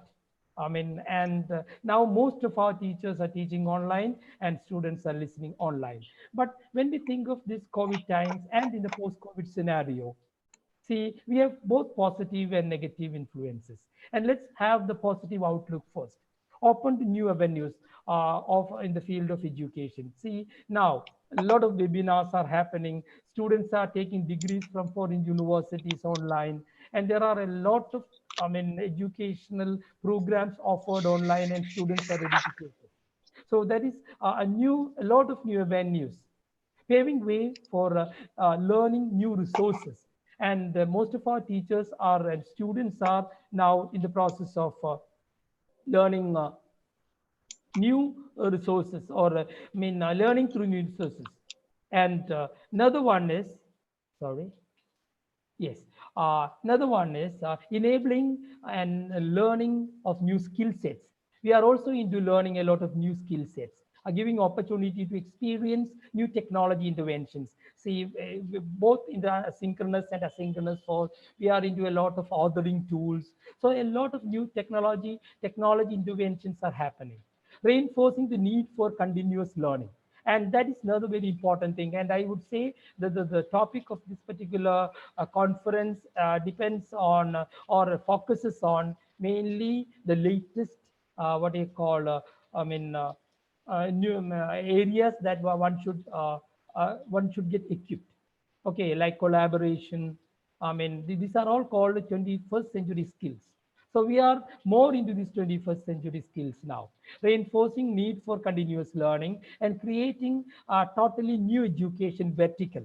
Okay, because vertical, again, a term which is a bit new, taken from Microsoft, where you teach all different age groups the same subject, okay, together and right. So these are the positive outlooks. But there are negative influences like closure of institutions, increasing compulsive use of electronic devices, whether you like it or not, effect on general well-being. Okay, we are all worried about our well-being now. Or then social disengagement is there, of course. We are not going to, we are not going out, we are not socializing. Denial of extracurricular activities also there. But we are now planning online extracurricular activities, both especially in arts. Then what do you call exposure and experience is also limited now. A teacher-student disconnect is there. Many students are complaining that they would like to come to the college, interact with the teacher. Then challenges in sustaining relationship is also there. There are, I mean, because we don't have that socializing, creating sense of insecurity and uncertainty also prevails. This is the negative influences, but we have a lot of positive influences because of this pandemic as far as education area is concerned. Now, there are a lot of changes in the perception of students, and there is a kind of student disengagement happening now. One is ineffectiveness of virtual classrooms and the learning outcomes. That is just because of the teacher taught mindset of the students. I think it has to change. The teacher taught, and even teachers think, both teachers and students think that teaching learning can take place only in the classrooms, face to face. No, a lot can take place otherwise too. So the teacher taught mindset of the students should change. There is of course limitations in interaction. That is also one reason for student engagement. Absence of community feeling and class atmosphere is not often got, and we'll have to do researches on that, how to make create that virtually, and a sense of isolation is there. And of course some unconducive home environment is also there, because every home is not, because the teaching learning process was mainly taking place in the classrooms before this pandemic came. So some home environments are not that conducive for learning. Then of course there are technical and technological challenges, a lot of technological glitches like bandwidth problems, desktop capability problems are there, inadequacy of resources are there. Okay, the requirement of more than one lab, because when all students and teachers or all parents and students are engaged online work, naturally there'll be a lack of equipment. Then weather, of course, it's raining here, it's raining in India now, heavily raining in my state. Power situation is also problematic. Okay, power failures are there. So these are reasons for student engagement, and lack of individual attention often, teacher learner responsiveness, computer fatigue. Okay, often we have to look at the greenery, it seems, if we are focusing on the screen for a very long time to relax our eyes. Okay, then the content conflict when it comes one after the other, especially online, which is not used to us. How can we overcome this? How can our students especially, and how can we address this student concerns? Number one is to prepare students for the change they will undergo by induction programs. And I think many students are listening. Okay, so a kind of induction programs can be conducted for students, and do not force, compel, or pressurize by overloading academic sessions. We should have a very good pace. Okay, in what was given in 1 hour, I mean, in the classroom should be limited to half an hour, maybe half, and readjust the pace of teaching. The speed of teaching should also be readjusted to meet the requirement of the students. Create student familiarity by facilitating face-to-face online ice-breaking interactions. We can very well have it. I recently saw a teacher interacting beautifully online. Okay, asking them about how do they feel about their haircuts, the way they are at home now. Okay, if need be, shorten the class duration. That is something essential. Give extended breaks in between the sessions, which will make students bit relaxed, the relaxed mode. There won't be content conflict too. To clear inhibitions and anxiety, create small group mentor sessions if possible. Let's make small group mentor sessions. Use of social media like WhatsApp and Telegram, etc., for informal interaction offline will also help both faculty and students. And enhance faculty role in classroom from fire and forget to guide and mentor. As Clara mentioned, okay, we need to be facilitators. Okay, and let's forget about this fire and forget concept, which often happened in our traditional classroom, but to guide and mentor, to be a facilitator. And what would be the impact of this kind of latest technologies on teaching and learning? There's a big change happening. I think there was a question to the previous speaker, professor, that is we need to change the way teachers teach and the students learn. Both will have to change. See, as a teacher, there'll be a shift from knowledge transmitter, primary source of information, to a learning facilitator, a collaborator, a coach, a knowledge navigator, and a co-learner. We have to learn with the students, okay, and of course from other teachers too. Collaborative learning. Collaboration is a new skill which we'll have to acquire both in teaching and learning process. Okay, we need to be coaches. Coaches in the sense there is no sage on the stage. We are all guides on this, because gone are the days when teachers used to be a sage on the stage, but we are supposed to be a guide on the side. And be a coach is again different, because when teachers dwell only on the thinking domain, on the cognitive domain, coaches often think of the psychomotor, affective, and also the cognitive domain. Okay, and we'll be teaching a new skills. So we'll have to turn the way that we teach, a knowledge navigator and a co-learner. And a teacher controlling, that was the question, a teacher controlling the class.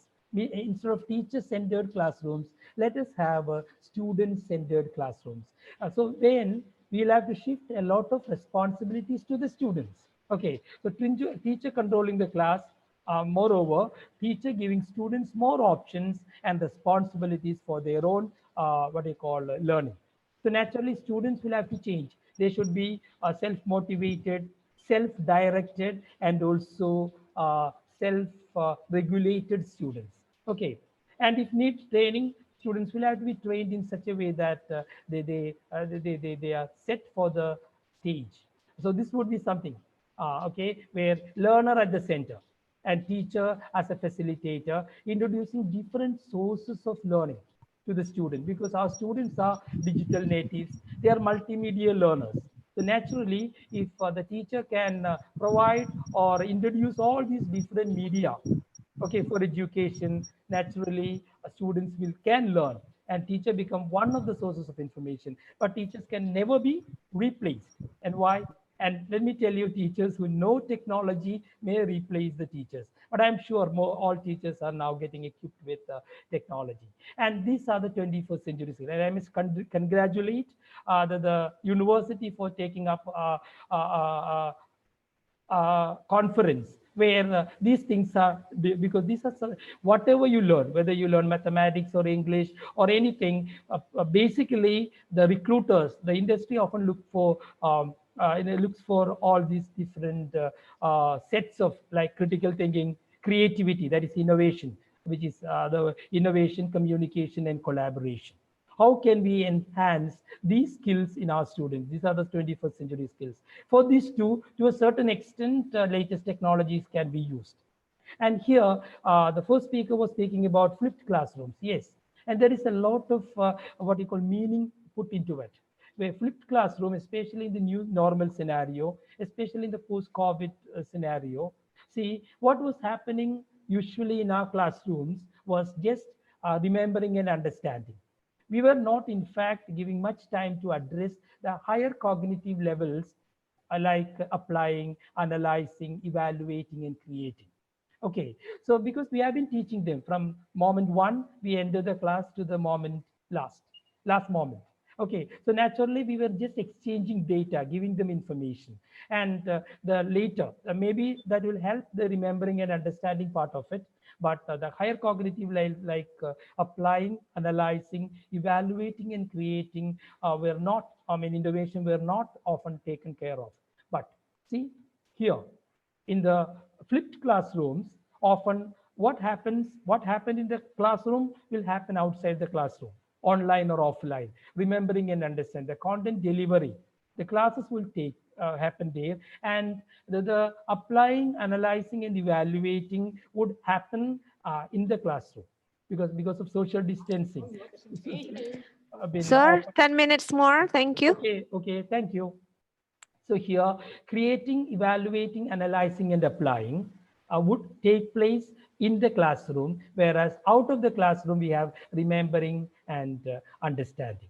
Okay, because that happened before inside the classroom. Because of new normal and because of the social distancing norms, I think all students cannot attend the class at the same time. So even in India, we are planning of having shifts. The same class, only 33% of students will be attending the class at a time.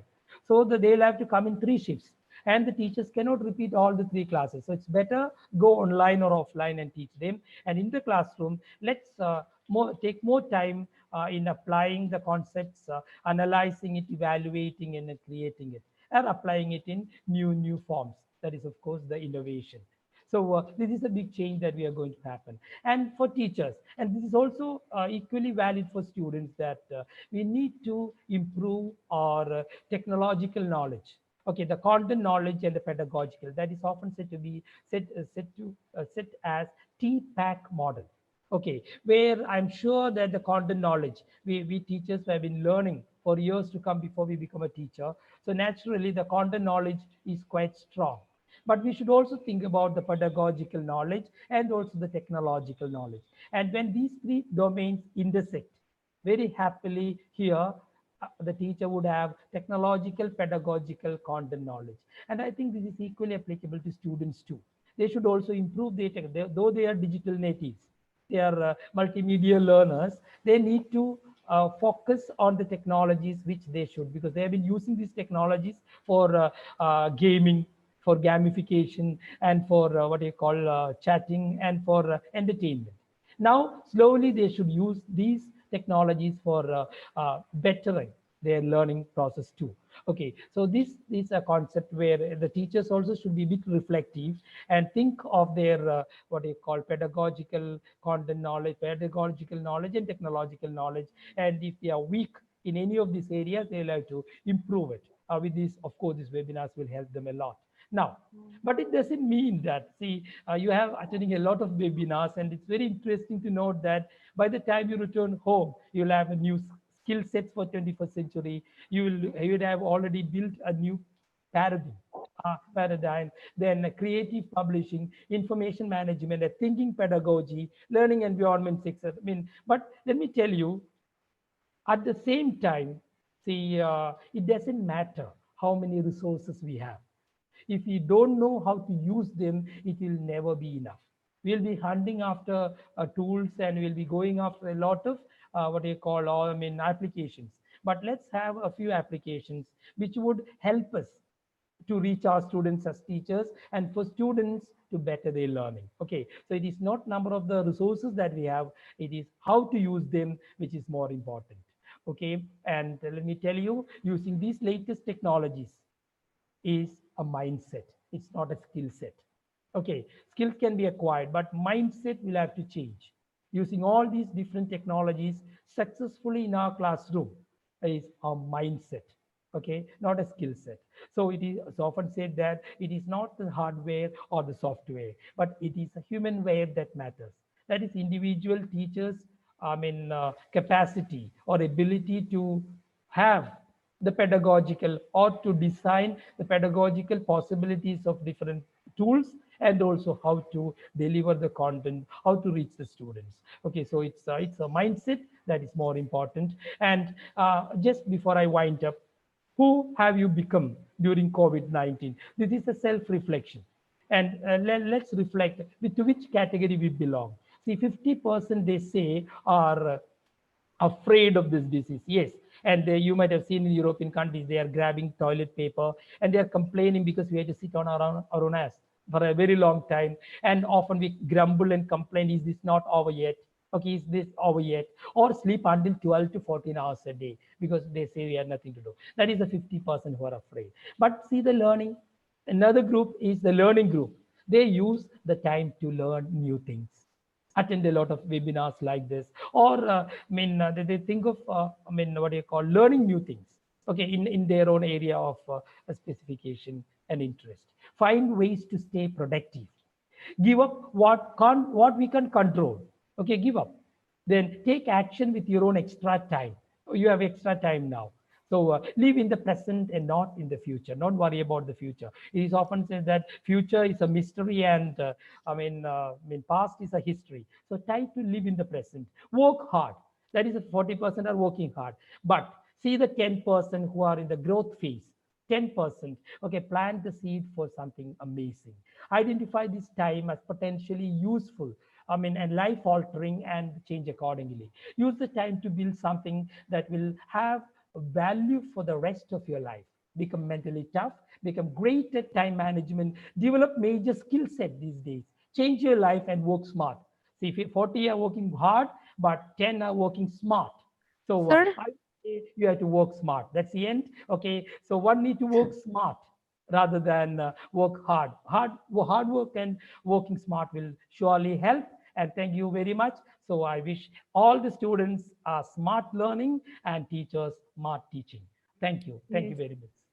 Thank you, Prof. Farjisi. So it's time to Q&A. Yeah, we have first question. It's Okay. from Afar Marzuk. What is the future of the campus if technical learning is empowered? Don't you think it's a threat to those organizations with massive construction and designs and a lot of running costs standing there? Okay, so the question regarding the first part, what would be the state of our brick universities? Yes. Yeah, and I would say that brick universities are going to stand, but it will have to be click universities too. Brick and click universities will stand. And as far as the cost is concerned, it is often one-time investment. Okay, so it's often one-time investment, and sometimes when we think of what you call building brick universities, maybe click universities are more cost-effective. And as far as teachers are concerned, those who know technology will remain, because teaching or the human teachers are 100% indispensable teachers. But at the same time, okay, teachers will have to be equipped with technology. So naturally, the people or the teachers who know technology can never be replaced by any technologies. But teachers who don't, I think they will have to get equipped with technology. That's what I think, because other one is cost effective. When we think of even this webinar, if it was conducted in the university, and if you are inviting so many foreign speakers there, what would be the so you are getting it almost free of cost now. Okay, Yeah. so I think it's quite cost effective. That's my answer. Okay, second question, the last question, yeah, is Okay. from Ramesh Paudel. Okay. So everyone is talking about the transformative education. Pardon? Everyone Ah. is taking about the transformative education. Okay, talking transformative about, education. yes, okay. Education system is not shift and move ahead. In this situation, what can be the humanizing effects of ICT in education? How we can solve the problem of digital divide? If you address my question, okay, that's all, sir. Go Okay, ahead. so okay, there are a lot of questions put into the same just one, but Yeah. let me tell you, as far as digital education is concerned, I would always support a kind of blended learning. It doesn't mean, see, we need to have, of course, the face-to-face education, and at the same, and about digital divide, that's a big question. I'm sure, especially the developing countries, even in the developed countries, this is a big problem, because most of our students may not have the latest, what they call gadgets. But to a certain extent, what we are doing in India, I think the question is again from India. See, we are having classes on TV, okay, TV channels. A So TV channel. naturally, every home will have a TV channel, and TV rather, the gadget, and we are to a certain extent meeting the need of our students through these kind of channels. Okay, if at all they don't have the latest gadgets. Another thing is digital divide. Slowly, okay, but it takes time. Slowly we can, I think, overcome this, because we have not been investing too much money into transforming education or a digitization of education. So naturally, when governments very seriously think of it, even now in our small villages, we have what you call these libraries and panchayat offices where we have a TV. Students collect themselves there and learn. So what I would say is maybe in the new normal, there'll be government will be investing money to digitize education. At the Yes. same time, we Sure. will have our blended form of face-to-face education too. So I think it will work. That's what The I think. government must provide the facilities, yeah, infrastructure for the communication, yeah. Yes, In yes. Now Aceh, the government is pumping money, so I think sir. in the near future, that kind of digital divide, and once you overcome the digital divide, I think it will be easy. Students need not what you call travel miles to reach our classes. Okay, and they need to attend classes only maybe 3 or 4 days. Other days they can sit at home and have the classes and the discussion. As I said, the higher cognitive levels can be met in the classroom, whereas the remembering understanding can take place through online or offline classes. Yes. Hopefully that COVID-19 gone, yeah, as soon as possible, yeah. Because that I'm as a lecturer, I feel that it's difficult to face to face. Sorry, on via online is better face to face because that my subject is like accounting. Yeah, it's difficult to teach via online, but I think that yeah, it's my challenge is to teach my children, my Yes. students. Okay, Prof. Thank you so Thank much you. for your Thank you very time, for much. your sharing. Terima Thank kasih. you. Thank you. Okay. Okay, ladies and gentlemen, we go to next speaker. It's from Qatar. Okay, let me to introduce his biography, Muhammad Galal Muhammad, Qatar Ministry of Education and Higher Education.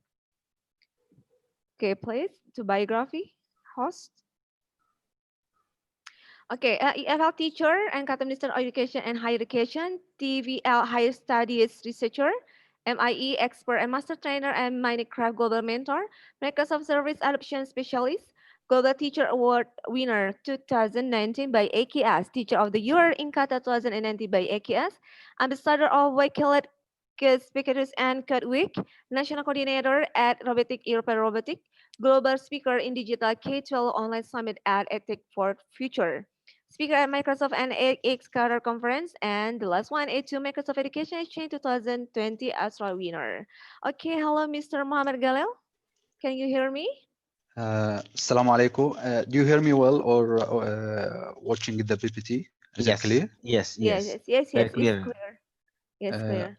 okay, thanks a lot. Thank you. Okay. You're welcome. Thank you very Okay. much. Thank you very much, Professor Hisham, Professor Ali, and Professor Vargas for your wonderful and interesting presentations about the process of assessment and teaching learning process. I totally agree with you that we have to think about the way we teach and also tools we use in teaching learning process. Assalamu alaikum wa rahmatullahi wa barakatuh. Good morning from Doha, Qatar. Good afternoon, good evening to all of you from different countries around the world. First of all, I'd like to thank the State Islamic Institute today for organizing such wonderful and interesting international conference. Thanks a lot for having me today and giving me the chance to be a part of this wonderful and international conference. Well, in the history of humankind, those who learn to collaborate together most effectively have prevailed. So we are here today from different countries around the world to share and collaborate together during this hard time. Thanks a lot again for having me today. Ladies and gentlemen, my name is Muhammad Galal. Actually, I am from Egypt, but I live and work in Qatar as a teacher of English language, Ministry of Education and Higher Education. Today, inshallah, I am going to present one of the best educational platforms, one that has helped most of teachers in the whole world and makes a teaching learning process easier and enjoyable for teachers and students.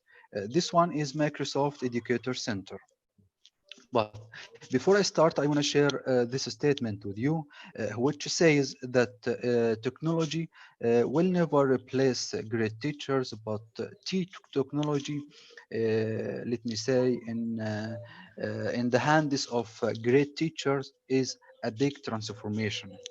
And I agree with Dr. Vargas when he said that technology will not replace teachers, but I think teachers who use technology may in the future replace those who don't use technology.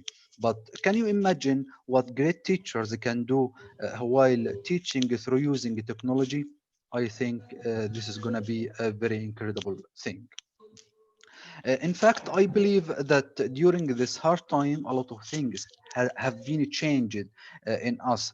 And one of the most important of them, the way we think education and the way we teach also, and how we teach to our students, maybe in, let me say, in all countries, not here in Qatar only, but in all countries. My presentation today has three main points about Microsoft Educator Center. The first one, what is it? The second one, or next, how to study and earn certificates from this educational platform. Last but not least, Microsoft programs for teachers and school. So let's start. What is Microsoft Educator Center? This one is a place for teachers to explore self-paced courses and learning paths related to Microsoft tools and the classroom, best practices, how to implement and integrate technology in teaching learning process. While you are studying and learning more on this website, you will learn skills related to meeting the needs of diverse learners of your students, managing a class workflow, and even creating authentic assessments. I'm sorry. Hello? Can you please mute your microphone, please? Mungkin penelitiannya bisa dicek dulu siapa yang ribut dulu. Please mute. You will learn more about creating authentic assessment as well as tips for using tools like Microsoft OneNote, Teams, Skype, the classroom, and even a STEM on station. You most likely will not have time to take all the courses one time, so you can plan ahead to join which courses might have the most impact on your students. Also, keep in mind that you might be able to gain and professional development hours for the time you spend completing the training sessions online. Once you have finished some of the courses, you can check out the Microsoft Education page to connect with other educators. Now you can start using a Microsoft platform through Microsoft 365 email or your personal Microsoft account. Let me now introduce Microsoft Educator Center for you.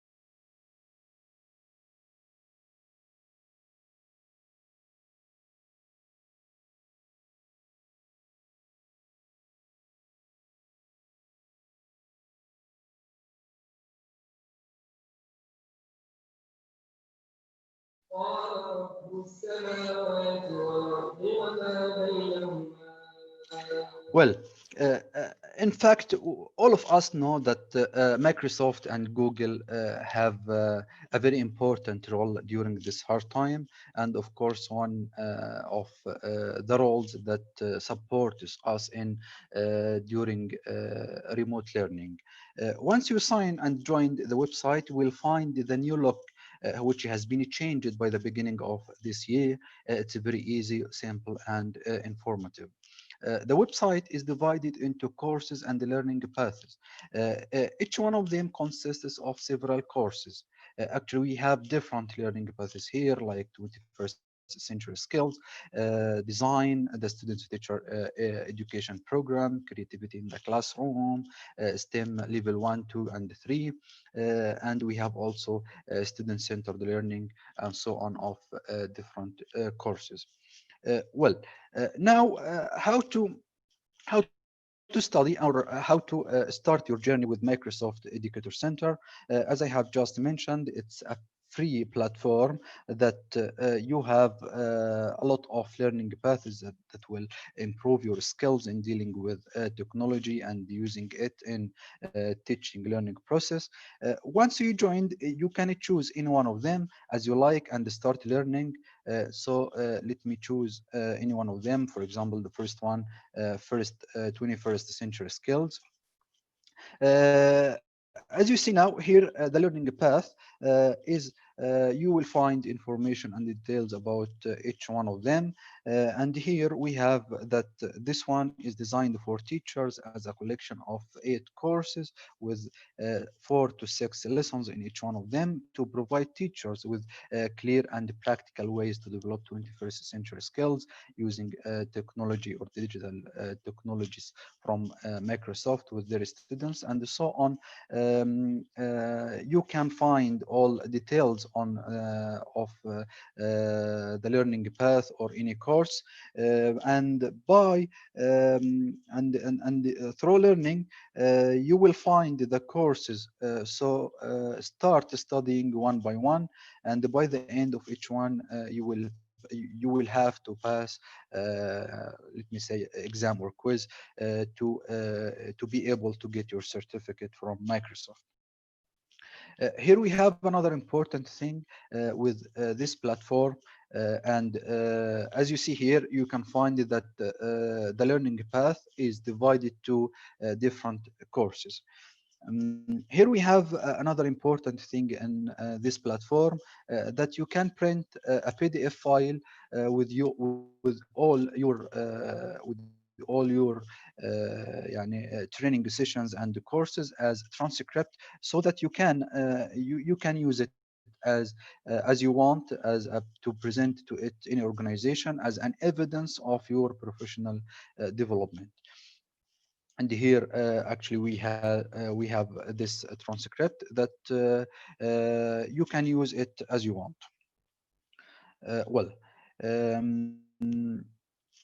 here we can find a large number of resources that can help more in remote learning. You can find the resources for teachers, school leaders, higher education staff, and even for members of your family. Now let's move to Microsoft programs. The first one is MIE, which stands for Microsoft Innovative Educator. You will earn this badge, and after getting 1,000 points of maybe by joining a course or attending a training session, and the trainer give you a code like what I'm going to do with you today, inshallah. And after that, you will earn this badge and become a certified Microsoft Innovative Educator. The second one is MIEE, which stands for Microsoft Innovative Educator Expert. And to become an expert from Microsoft, you must have joined the Microsoft Educator Center and become an active user. Earned your certificate MIE badge and demonstrate how you have used Microsoft technology in innovative ways in your work with your students and even with your colleagues.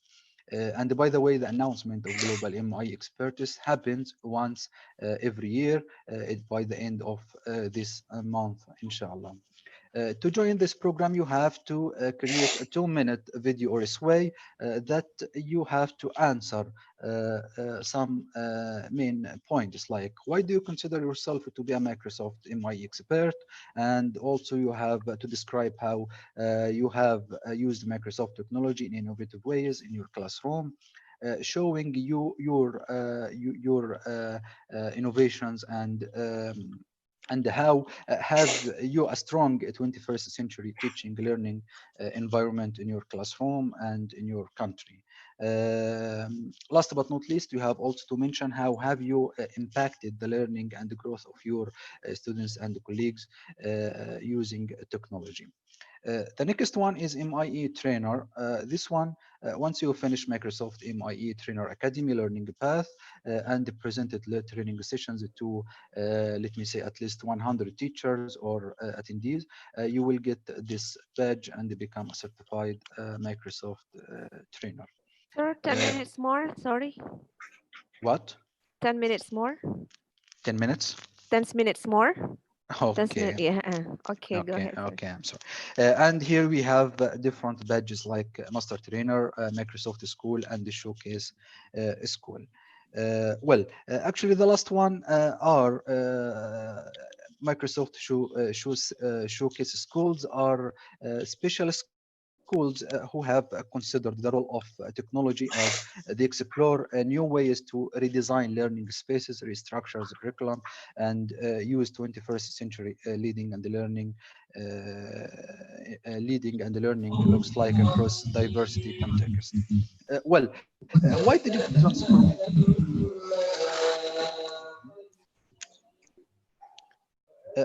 Why digital transformation? Why digital transformation is important in education? I believe that the days when students sit in the classroom and just listening to the teachers all the time, I believe these days have gone. Today, education must be collaborative, interactive, and more enjoyable for teachers and students.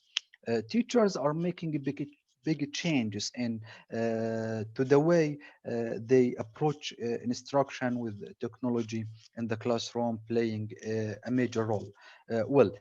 Digital transformation impacts students' learning by opening a world of endless opportunities and collaboration with each other.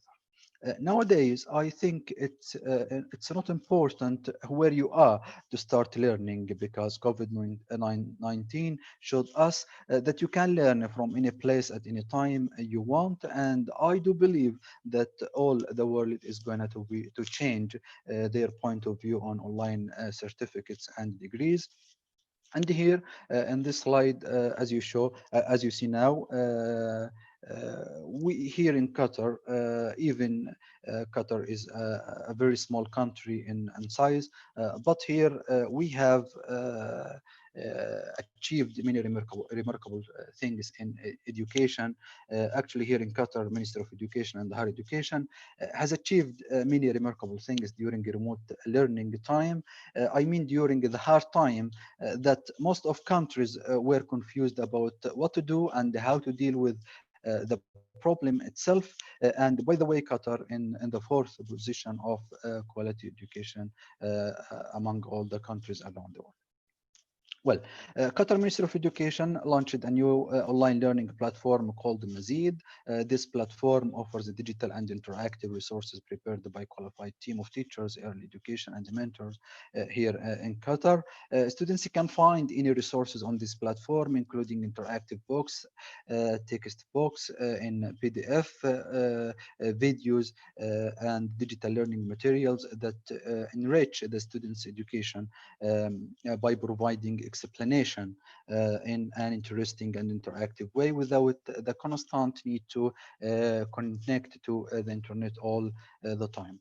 And also one of the most important things here in Qatar during this hard time for students who didn't have the equipment or access to e-learning, the Ministry of Education, through its collaborations with the telecommunications networks here in Qatar, has provided computers, tablets, laptops, and hundreds of broadband devices for internet, so that can help students to access the e-learning and start studying and learning through remote learning. Here we have some ways that can help you to implement and start to develop a digital transformation in your organization. We have the first one, connect everything to support your digital world, and you have also to understand and to make use of the money you have and to work smart and not to work hard like Professor Vargas has just mentioned. Also, we have to roll out new businesses models. And last but not least, we have to move to a single or a simple platform that will be easy for students and teachers to use and make use of materials and achieve a high level of collaboration during this time and even after COVID-19. If you are interested to learn more about Microsoft Educator Center, feel free to visit my YouTube channel, and you will find many videos about how to join Microsoft Educator Center, how to earn certificates, and even how to apply to become a Microsoft expert. Now, and after I finish my presentation, you have, if you joined before or even you are going to join after this session, you can go to Microsoft Education Center and redeem the following code to get your points from my session today. This one will help you more to become Microsoft Innovative Certified and inshallah to start your journey with Microsoft. To end my speech, I want to end it by this statement, which was said by this gentleman, Henry Ford, when he said that anyone who stops learning is old. And I don't care about your age, whether you are at 20 or 80. So anyone who keeps learning stays young. And I think COVID-19 changed the way we think in our life. So if you find yourself saying nowadays, but I can't, it's very hard for me, just trying to add the word yet and start your journey, and inshallah you will achieve your goals in your life. Thanks a lot for your time and having me today. Feel free to follow and contact with me anytime, and even Hello. and if you want to start or to collaborate together in any global project. Thanks a lot for your time. Thank you very much. Assalamu alaikum wa rahmatullah. Waalaikumsalam warahmatullahi wabarakatuh. Okay, thank you so much, sir. So it's time to Q&A. Yeah, Q&A. So, Mr. Ramesh Powder, hello, can you hear me, Mr. Ramesh? Okay, do you want to ask directly? I am with you.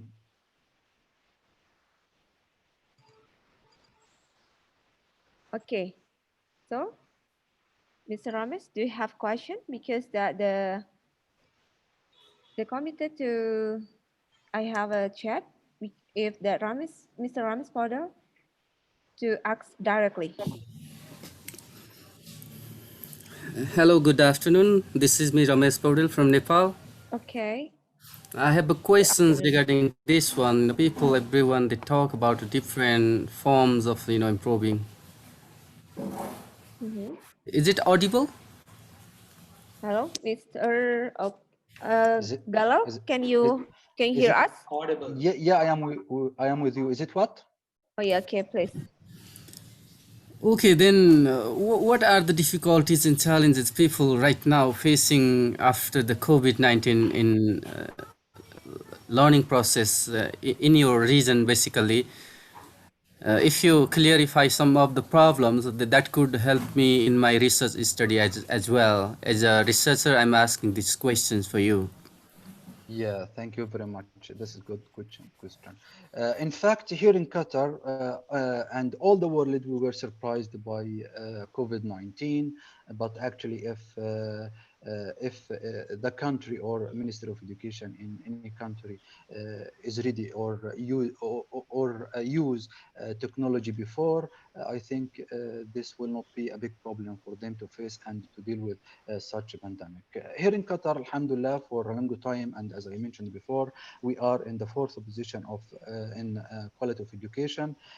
Here we have all the schools, all of them well prepared and well designed for to use technology, and also we have Ministry of Education supports us with training sessions all the time during the academic year to develop our skills as teachers in dealing with technology, methodology, and the new modern technology techniques. So I think it takes few time, or let me say just a few days to sit or to have our plan to deal with this pandemic. In most of countries, they found that they have problems in dealing with technology, like students they do not have internet access, or they don't even have laptops or smartphones to deal with technology and start their learning through remote learning. But here, alhamdulillah, everything is okay. We deal with technology in every day in schools, and we use it all the time in schools. Even before COVID-19, we have LMS, learning system management website, and we have here in Qatar, alhamdulillah, yani, let me say, all new modern technology that can help us as teachers and the students to deal and achieve a high level of collaboration with our students. Alhamdulillah, everything here in Qatar is fine. And after one week, we are going to start our new academic year, inshallah. We will come back to schools as teachers the next week, and by the beginning of next month, inshallah, all the students will come back to schools with, let me say, procedures of safety to keep all of us safe. Okay, how about sir? Is it clear? Thank you very much, Muhammad sir. You address the regions, the problem people facing around your regions. Then I'm very happy to get all the informations that you are doing. Thank you for your great efforts. Thank you. Thank you very much, sir. It's my pleasure. Okay, thank you, Mr. Muhammad Gala. Are you still there? Yeah, I am here. I'm worried that because that I cannot see your face, by the way. I am here. By the way, I'm so sorry for that because today I have just found a problem in my camera. So accept my apologies. So sorry for that. Okay, but it's okay. Okay, Mr. Muhammad Gala, thank you so much for your time and your sharing. And please, on behalf of IAIN LHOKSEUMAWE, greetings, convent greetings for Miss Aisha Amin, because I call her, but I can see on screen. So please convey my greetings to her. And thank you so much, Muhammad Gala. Terima kasih. Thank you. Okay, okay, ladies and gentlemen. And next, before we have break, the fourth speaker is Dr. Ahmad Al-Katan, the founder of ITAR Kuwait. Before I want to tell something is about the, I'm sorry, there's something, announcement. Wait a minute. Okay. Okay, you can find the presence link in the chat room, and the audience have to join today and tomorrow season to get the certificate. And the certificate will be delivered to the audience tomorrow after the closing, inshallah. I say again, you can find the presence link, attendance here in the chat room, and the audience have to join today and tomorrow session to get the certificate. The certificate will be delivered to the audience tomorrow after the closing. Thank you.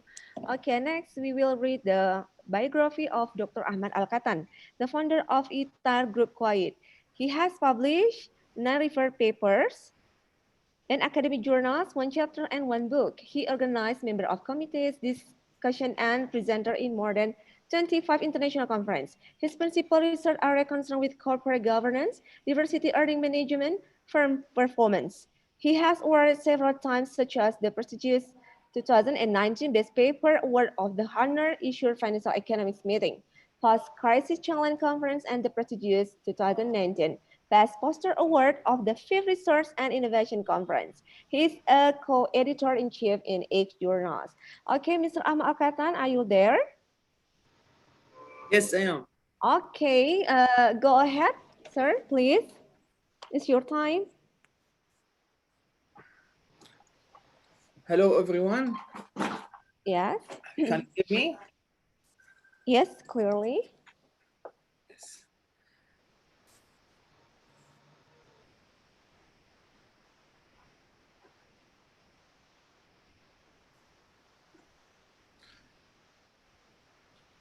So hello everyone from Kuwait to all over the world. Thank you very much for inviting me today in this wonderful conference that I really interesting hearing many doctors and teachers that talk about the technology and the quality of teaching and other topic. So today my topic is about improving the quality of teaching. So as Muhammad Jalal and other teachers or doctors talk about that the quality of teaching and the teaching itself, the COVID-19 it changed, as everyone said, everything.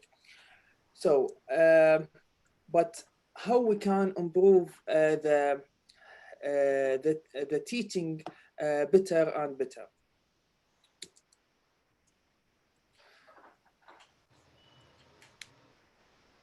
Starting of what we know, teacher quality is the most important at the university. At the university, factor affected the student achievement and success. So the main important thing is the teaching quality, not just the technology or the what he have. So the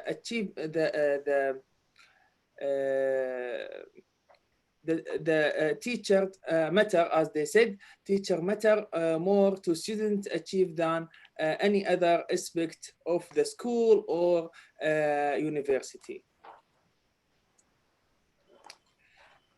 Here, great teachers matter, and we have an example here that teacher is in top 20% of performance, generate 5 to 6 more months of student learning each year than you low performance teacher. As you see here, high performance teacher more than year and a half of the teaching, and here of the low performing teacher, the way and how he performing in the class and how he can deliver the material is not the good that good like the higher performance teacher. So as I said, great teacher matter. The impact of quality teaching in this, as Raj et al. 2011 said, elementary and middle school students who are taught by more effective teacher for just 1 year attending college at higher rate by age 18. So yeah, some of us teach in the universities, in middle school or high school, but the most important one is in elementary and middle school, because this is the let's say step one.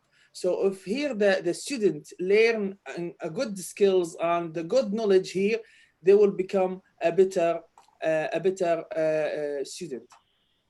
So as Raj said, if there is a good teachers in this stage of teaching or school, the student will finish their school on time and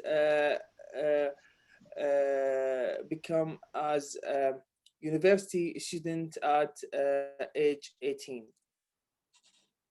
So the quality of teacher preparation has a great impact on teachers and students. So all of us know, if the teacher has a good preparation, how he can deliver the material, or if he didn't have that, or he doesn't have the preparation, like where he study, like his bachelor degree or her master degree, or does he has a good knowledge to teach? In reality, is different than books and other thing.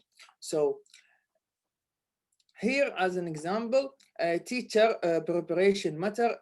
Excellent teacher preparation has major impact.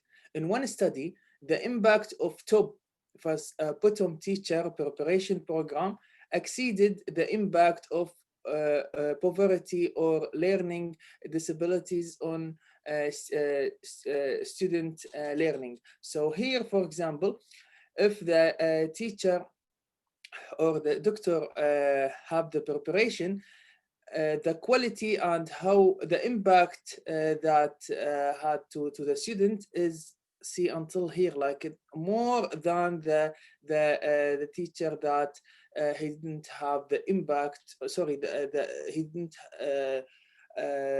have a good preparation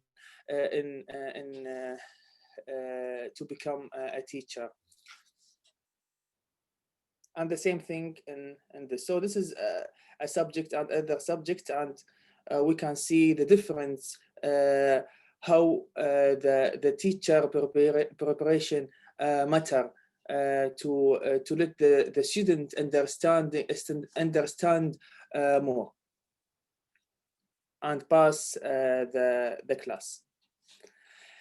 The need for improve teacher preparation. Here we can see 62% of new teacher say the graduated from education school unprepared for the classroom. As I said before, yes, there is many teachers. They finished their university and they had a good grades, but they didn't teach in the reality. So in the reality, it's always different or different than books and the schools and the class. So they should give them to teach in reality. So when they graduated, they will be a better teacher that they can teach the students in reality. They can have a good skills and knowledge and know how to control the class after they graduate. And as you see here, 62% they graduated, but they don't know how to control the class. They don't know how to teach properly. Yes, they can teach, but not in the good way or the best way to be a good teacher. So more and better trained teacher, especially in technology. So as I said from the beginning, here in COVID-19 right now, everyone need to train. The teachers need to train themselves to, especially in technology. As you see here in the picture, everything is changed. Everything is changed from books to iPad or tablets. So teachers and lecturers need to learn how to use it. So starting from online, teachers and lecturers need to know many apps that we use it every day, like today, for example, in Zoom. But there is others like Meet, Skype, and WebEx, or other applications that you need to know it. At least you need to know it, you need to use it. So one day maybe this program doesn't work, so you know how to work in other apps. And also there is we face some problem between us and the student. They can't download the program, or they have a problem in this program, or they have update for this software. So you can manage this and transfer or go to another app to continue your meeting with them. Here, Make your lecture more interaction and fun. Will help a student to have high grades by say it all 2020. So here I want to show you an example of when a program. Yes, I told you about the programs or apps that you use to meet your student by like Skype and Zoom and other. But here there is another programs that let your lecture more fun, more let the student more interaction with your lecture. As Muhammad Jalal said in his presentation, the old way that we teach and they listen, it's gone. It's gone because now everyone have a phone and you know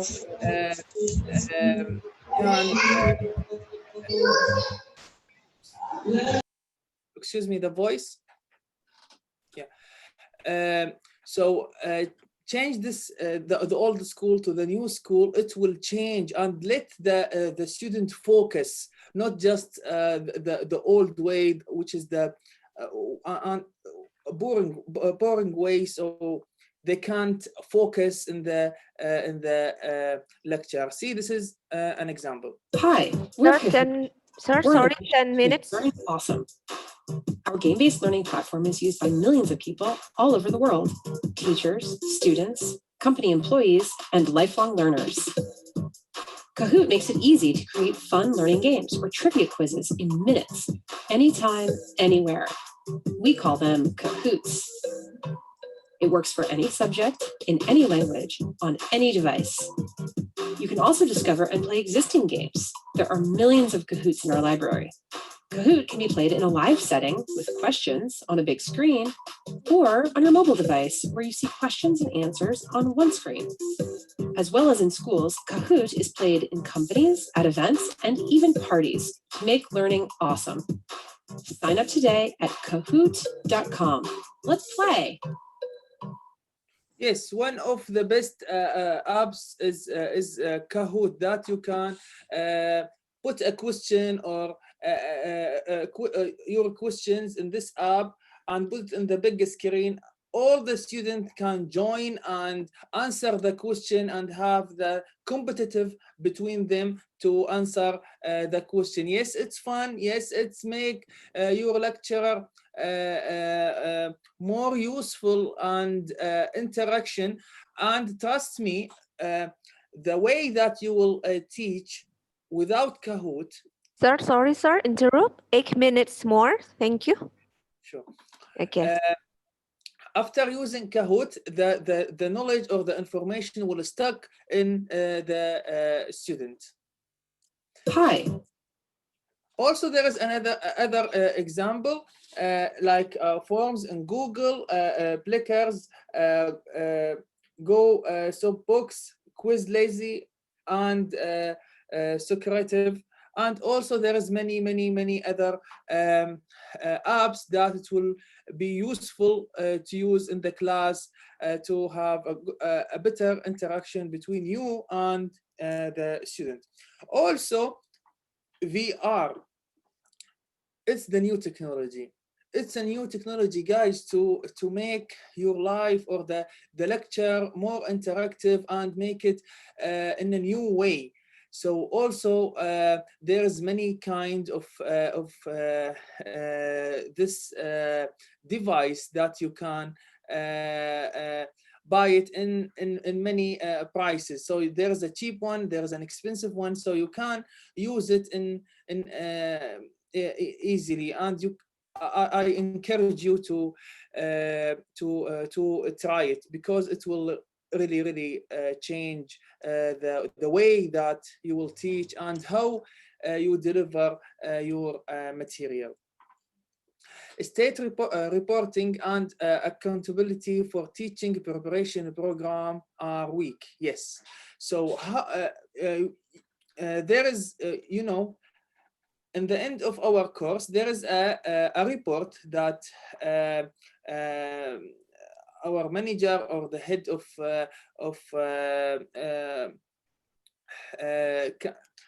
will write for us the report. So this report will help to know what is your weakness and to improve it as here, like teaching practice and class management practice and so on. So here also, yes, we're afraid about this because we know we need to be a best, but it's an other side. We will know what is our weakness so we can improve it. A new regulation will build a monument in improving teacher and training. So if there is a new regulation, that will help also to improve the teaching. Yeah. So let's give you an example. In UK, when you join the university to be a lecturer, also if when you apply in a job, they ask you if you have one of these teaching certificate, like associate fellow, senior fellow, and principal fellow. This is a certificate that make you a good teacher or good lecturer, and you know how to control the lecture. You can take it step by step, like associate fellow, senior fellow, and principal fellow. Or if you have experience, you can go directly to fellow. So this regulation, they let the lecturer go for this certificate and attend the course to become a better lecturer by force. Yes, it's by force, but it will improve the quality of the whole teaching, and that will improve the rank of the university as well. Also, attending workshop and conference to improve their knowledge and skills. Here, there is one of the big conference around the world from AAA, which is American Accounting Association. I attended last year, and I will attend it this year as well. The virtual, but this year it will be virtual, so it's good because you will not spend that much. They will talk about many things in teaching and learning in accounting. This is the best and the big conference in America. Also, I want to invite you in my conference. It's about technology in teaching. It will give you a good knowledge and also know a new skills on using the technology via teaching. If you want to attend this conference, I will put the links. So most welcome, anyone. Thank you all. Dr. Ahmed Al-Gattan, appreciate your time. Thank you. Okay, thank you, sir. So, have any questions? We can do, sir. How about the committee? No. Okay, there is no question. Okay, so thank you so much, Dr. Ahmed Al-Gattan, for your time and your sharing knowledge. Hopefully that will be better to teach our student and then about the system of education. Yeah. Thank you so much, Dr. Ahmed Al-Gattan. Terima kasih. Thank you so much. Okay, see you next time ya, Dr. Ahmad. Inshallah. Okay, assalamualaikum. Okay, ladies and gentlemen, so it's time to salat. Yeah, it's time to break because it is time for Muslim in Indonesia to praying. So we will meet again at what time? At 4:20. At 4:20 p.m. Inshallah. Okay, see you next time. And then the next moderator with Ibu Nurul Kansa. Thank you.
الله أكبر الله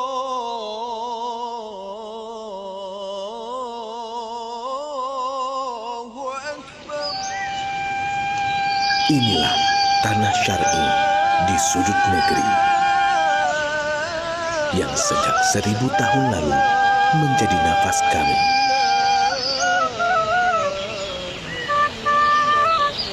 Yang menyejukkan jiwa, sesejuk hawa pagi saat membuka jendela dan merasakan anggunnya kabut pagi menggayut di bahu.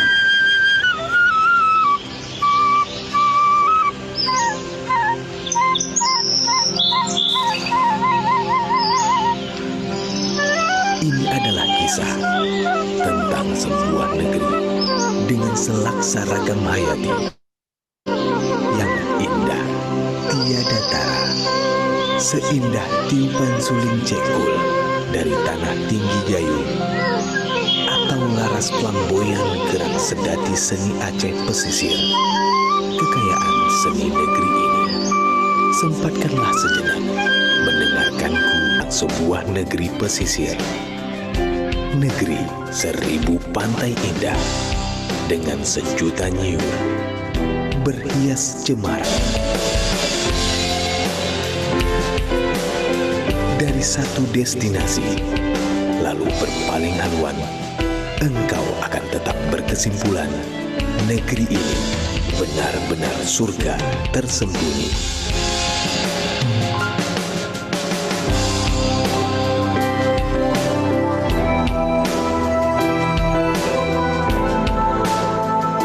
Ini negeri beragam suku, bermacam langgam budayanya, dan telah diakui dunia.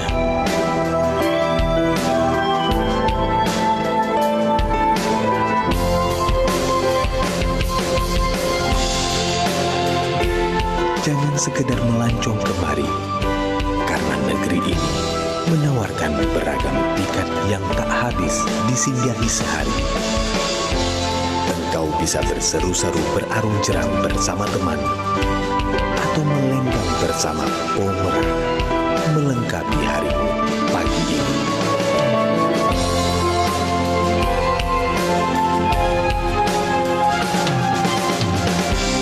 Negeri ini sangat bersahaja, sebersahaja senyum para ipak, panggilanku bagi gadis pemetik kopi, bersenda mewarnai hari. Dan kita bisa sempurnakan sore hari dengan menikmati satu cangkir yang boleh kau seduh sendiri.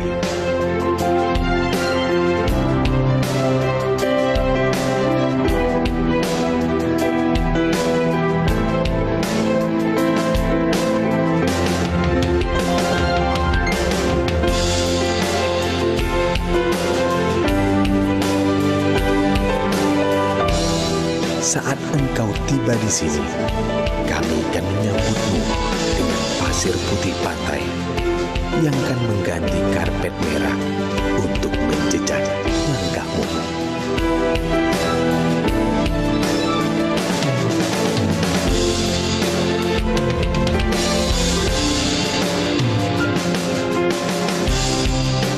Petualangan apa yang ingin kau rasakan, teman? Sepanjang jalan kan kami hantarkan. Bahkan bila pun kau ingin menantang laut, jangan pernah segan meminta. Sekelebat lambaian tangan menyapa. Secepat itu keakraban terasa, dan kau akan merasakan seperti berkumpul bersama teman lama.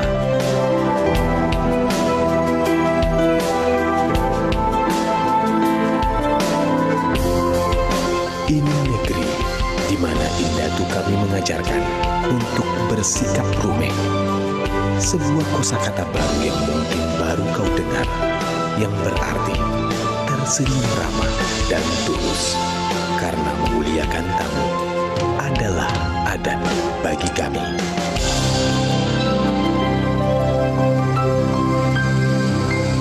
Aceh, fantastic destination.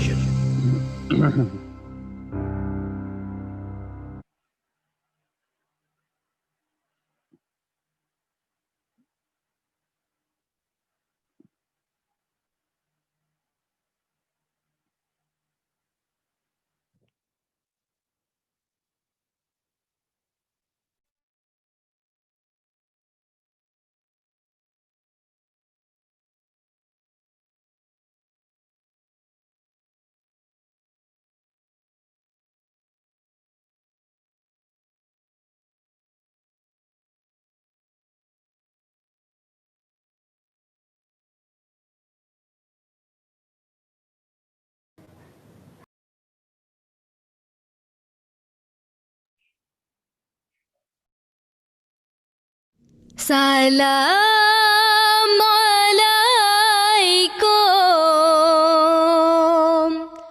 warahmatullah. Jaro dua belah atuh jumala.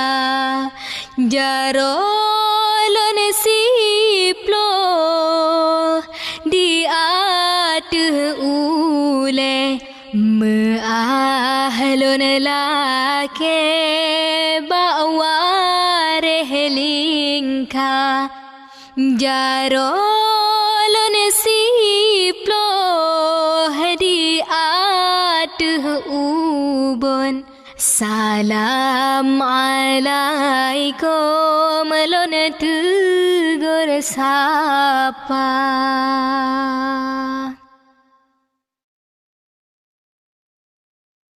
Hai salam alaikum jame baru trohan tamong jak piuh doa tehetika. Salam alaikum jame baru trohan tamong jak piuh doa tehetika. Ranu kamu beri bapa de pajo hana kamu bohai racun ngane tuba. Ranu kamu beri bapa de pajo hana kamu bohai racun ngan tuba. Hai racun ngane tuba hanalan basa jana salah batu han ampun desha. Racun ngan tuba hanalan basa jan salah batu han ampun desha.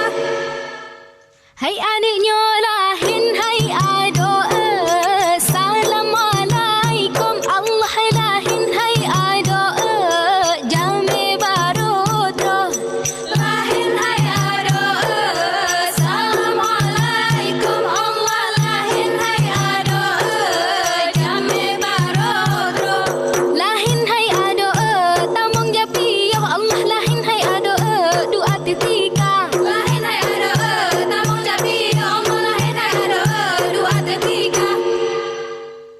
Hai adu sen hai baku sen alu nyohan lelon temela hella sen lah bagura sihen hai baku sen bukan le sayang lan kalan limang dirat leka mengen tualon jaga badalon pijut utamah kuning lawat lana men bapepeh dada sen hai baku sen alu nyohan lelon temela hella sen lah bagura sihen hai baku sen tajau banda dua pat betuna betama birina dua pedada kalih lana tajang baratau deng elalada bakeng awai lana tanda sen hai baku sen alu nyohan lelon temela hella sen lah bagura sihen hai baku sen bukan le sayang lan kala limeng dirot lai kameng dolan jaga badalan pijut betama kuning lawetan men bapepeh dada sen hai baku sen alu nyohan lelon temela hella sen lah bagura sihen hai baku sen tajau banda dua pat meten betama birin dua pedada kalilan tajang baratau deng elalat bakeng kalilan tanda. Dengolan kisah Hasan ngon Husein yang putih licin asa syiruga Hasan ngon Husein cucu di Nabi anak Tuan Siti Fatimah Zura. Dengolan kisah Hasan ngon Husein yang putih licin asa syiruga Hasan ngon Husein cucu di Nabi anak Tuan Siti Fatimah Zura. Dengolan kisah Hasan ngon Husein yang putih licin asa syiruga Hasan ngon Husein cucu di Nabi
صلوا على محمد صلوا على مفصل سهى النبي سهى النبي سهى النبي والمرسلين الله يا الله صلوا على محمد صلوا على مفصل سهى النبي سهى النبي سهى النبي والمرسلين الله يا الله صلوا على محمد صلوا على مفصل سهى النبي سهى النبي سهى النبي والمرسلين الله يا الله صلوا على محمد صلوا على مفصل سهى النبي سهى النبي سهى النبي والمرسلين الله يا الله ميلي ميلي الله ولها أهلا ميلي ميلي الله وله أهلا ميلي ميلي الله ولها أهلا ميلي ميلي الله وله أهلا bukan le sayang lon kalan pade jipot angin gerebah metimpa sakit ngon senang lon tun lam hati hana lon lahe bau reng lingka mile mile walaha walaha uhella mile mile walahe walahe uhelle bukan le sayang lan kalan bueh kaputeh putih lam daot raya bukan le sayang lon kalan wareh janggot kaputeh sebayang hana mile mile walaha walaha uhella mile mile walahe walahe uhelle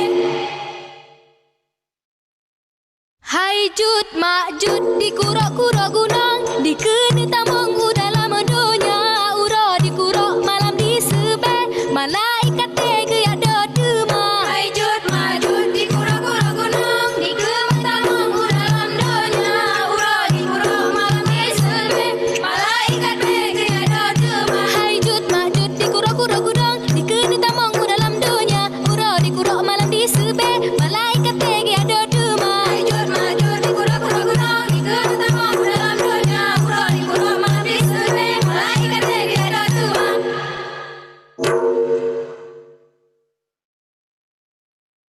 Ila utsa Dila ombak alun kapai di Eden melumba lumba hai bacut salah bukan salah lon awai fon salah awai bak gada Ila utsa Dila ombak alun kapai di Eden melumba lumba hai bacut salah bukan salah lon awai fon salah awai bak gada Ila utsa Dila ombak alun kapai di Eden melumba lumba hai bacut salah bukan salah lon awai fon salah awai bak gata Ila utsa Dila ombak alun kapai di Eden melumba lumba hai bacut salah bukan salah lon awai fon salah awai bak gata Dila utsa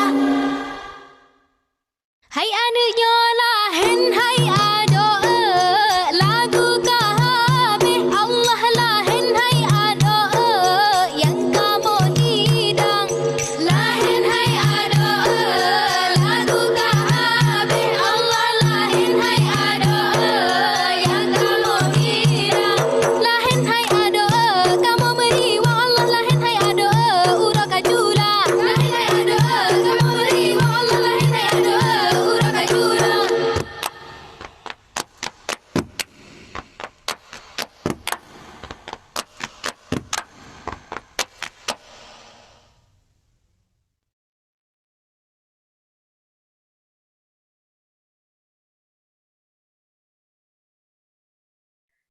Bismillahirrahmanirrahim. Assalamualaikum warahmatullahi wabarakatuh. Ladies and gentlemen, we come back and virtual international conference. And let's move in the next speakers. In the next speaker, Mr. Dr. Parsan S. Motei, MPhil Net from Osmanabad, India. Okay, let me introduce his biography. Wow, it's so small, I think, yeah. Okay, he's a content developer for the syllabus of degree program at the Dr. Babasaheb Ambedkar Open University, Ahmedabad, Gujarat. Special invite on the board. Excuse me, host, can you zoom a little bit? Okay, special invite on the board of study English at BK Birla College of Arts, Science, Commerce, Kalyan, and known as a Birla College of Arts, Science and Commerce affiliate to the University of Mumbai.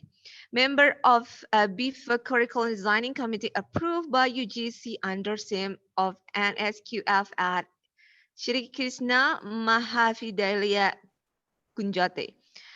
Deliver lecture as a resource person in refresher course in English at UGC Human Resource Development Center, Sanjay Baba Amravati University, Amravati. Present a research article at International Conference L. The Language Institute, University Thailand by UGC Tablet Grant. Member of question paper setting for English at Dr. Babasaheb Ambedkar Maratha University, Aurangabad. Okay, work as understudy for the Dr. Babasaheb Ambedkar Maratha University and delivered talk as resource person for the polarization in international, national, and state level conference and seminar. Delivered talks as resource person in state level workshop literary function. Chair paper presentation session in international, national, and state level conference and seminars. Chair technical session at international, national, state level conference and seminar. Presented 25 research articles in various national, international, national, and state conference and seminar. Published 35 articles in the national and national peer review journals with impact factors. Evaluate PhD thesis as an external examiner, editor-in-chief, and editor advisor board. Okay, Mr. Mr. Prashan, are you there? Can you hear me, sir? Yes, I am here. Okay, how are you, sir? I'm good, thank you. Yes, welcome to Indonesia, yeah, via virtual. Yes, yes. Okay, Mr. So it's time. So please do presentation. Thank you.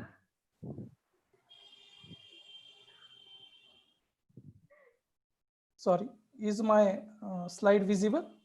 Yes, I can see. Okay. Visible to everyone? Yes, sir. Yes, I can see clearly. Okay, okay, thank you. Yes.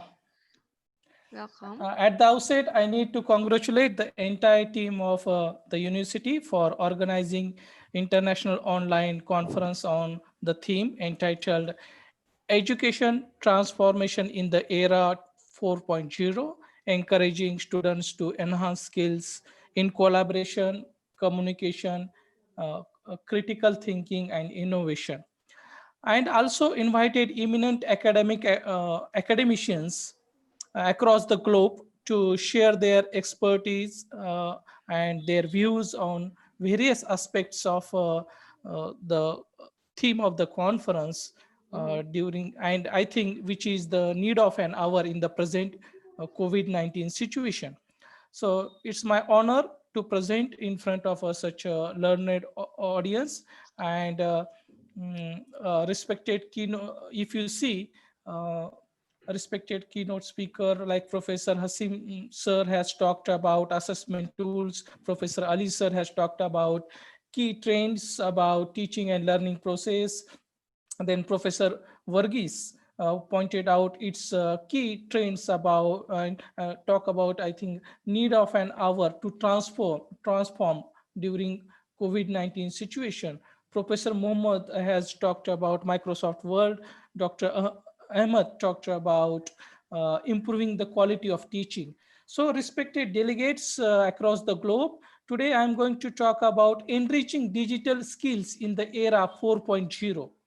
So my talk is divided into two parts.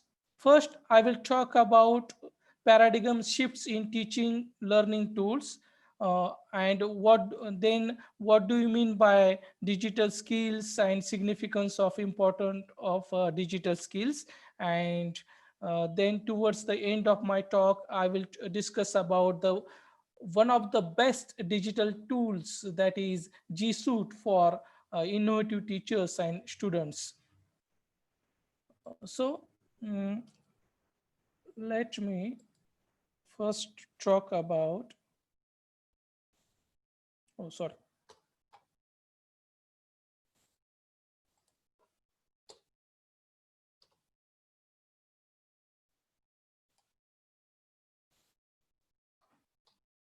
Oh, is it visible now? Okay. So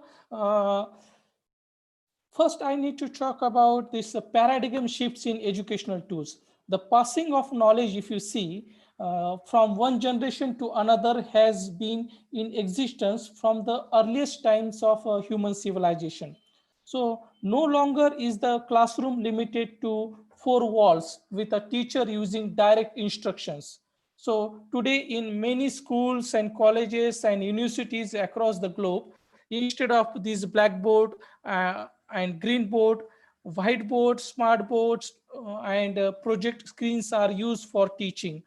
Instead of typewriter, old desktop computers, laptops, iPads, smartphones are used for taking down notes, taking online classes, and learning assessment, feedbacks, and so on and so forth. So this is, I think, the today I am going to focus about digital skills.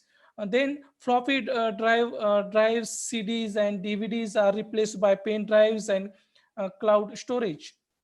So, and handwritings of teachers are replaced by PowerPoint presentations, animations. If you have seen, Mohammad Galal sir has created beautiful presentation by his PowerPoint presentation. So, face-to-face lectures are now converted and uploaded on YouTube so that students can have better understanding of a complex subject in a simple way. Students experience a different kind of setup in today's digital based classroom. Use of technology is growing at a rapid pace. In the past few years, we have seen huge advancement, and we will continue to see in near future too, age too. And technology has transformed the way teachers teach and students learn. It can be utilized to improve teaching strategies and help students learn in ways that were never before imaginable. So with this increase in available teaching tools and information, knowledge truly is at students' fingerprints, and their learning has the ability of becoming limitless. Technology, I think, opens doors and improves many aspects of the classroom, including asking and answering questions, new and improved learning models, then grading process, assessment process, and the teacher professional development too. So we need to first understand what do you mean by digital skills?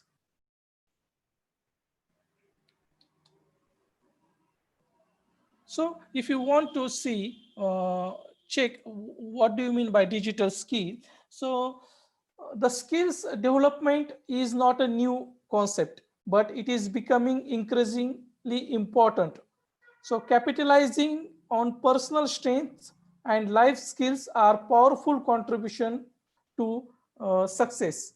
We can say as we are faced with a rigorous competition, our skills and abilities will move us ahead of the race. So teachers need a variety of professional development skills along with their subject knowledge. He or she must have adaptability, confidence, communication skills, team player, continuous learner, or imaginative or leadership quality in order to become an effective teacher. So besides these skills, nowadays teacher must have one very important skill, that is digital skills. So in general, if you see, digital skill is defined in various platforms in a various way as the knowledge and ability to determine information needs from digital technological sources, and to appropriately use these digital tools and facilities to input, access, organize in a systematic manner. So I have given one definition by Cornell University, which defines digital literacy or skills, we can say, is the ability to find, evaluate, utilize, share, and create content using information technologies and the internet. But if you want to see what is the significance of these digital skills, so if you see, digital learning is replacing traditional educational methods more and more each day. The effective use of technology in education has changed the face of education, and it has created more educational opportunities. Since studies have shown that children, or we can say students, extensively use their senses to learn, and making learning fun and effective through the use of this digital technology. So moreover, there are plenty of reasons why we need to offer online classes, like it offers effective learning environments, 24/7 interactively, and work at their own space, flexible kind of a teaching, and it is getting changed automatically. I don't know why. So flexible scheduling with an internet connection using their devices. So as teaching is a lifelong learning process, the world is always changing, and along with the curriculum and educational technology. So it's up to the teacher to keep up with the time. A teacher who is always willing to go that extra mile to learn من قبل to learn with عالم the آخر space وهو of the time. علاج يجمع بين فلسفة مدرسة النفسية مع عقيدة I think there is وحدة audio الوجود problem. الطاوية Sorry for the وأديان host, الشرق please العلاج نفسه. mute والبرمجة the one who اللغوية talking. Okay, okay, continue please. Okay, so what I'm trying to say regarding benefits of technology in the present scenario. So let's move towards just one of the important points that we need to see as far as looking at Bloom's taxonomy, that most of the time we have learned it, that let us look at from bottom to top. We remember, recall facts and basic concepts, understand, explain ideas and concepts, then we apply, analyze, evaluate, and then create. Creation is there. So technology has always been a two-edged sword, we can say. So creating problems as well as opportunities. Nonetheless, like it or not, we need to follow and we need to have digital literacy in nowadays. So let us move towards my very important presentation, that is use of this G Suite. And if you have seen, there is a paradigm shifts to teaching learning process from the grammar translation method, direct method, bilingual method. There are several kinds of methods which were call, mall, but nowadays, as traditional methods of teaching require reconsidering and complete transformation, it makes teachers look for new digital teaching tools to keep up the space with the 21st century needs and enhance their professional teaching practices. So both teachers and students have benefited from various educational technologies. So teachers have learned how to integrate technology in their classroom, and students are getting more interested in learning with technology. Nowadays, Google, my friend Mohammad Galal has talked about Microsoft, Apple are battling for dominance in classroom and want their devices and tools in their hands of their next generation of the consumers. So many teachers and students are positive about the implementation of the digital tools. Particularly, we have the very powerful digital tool, that is G Suite. Google is a powerful tool, and students with access to a computer and internet are able to find the answers to not only simple questions but also incredibly complex platforms.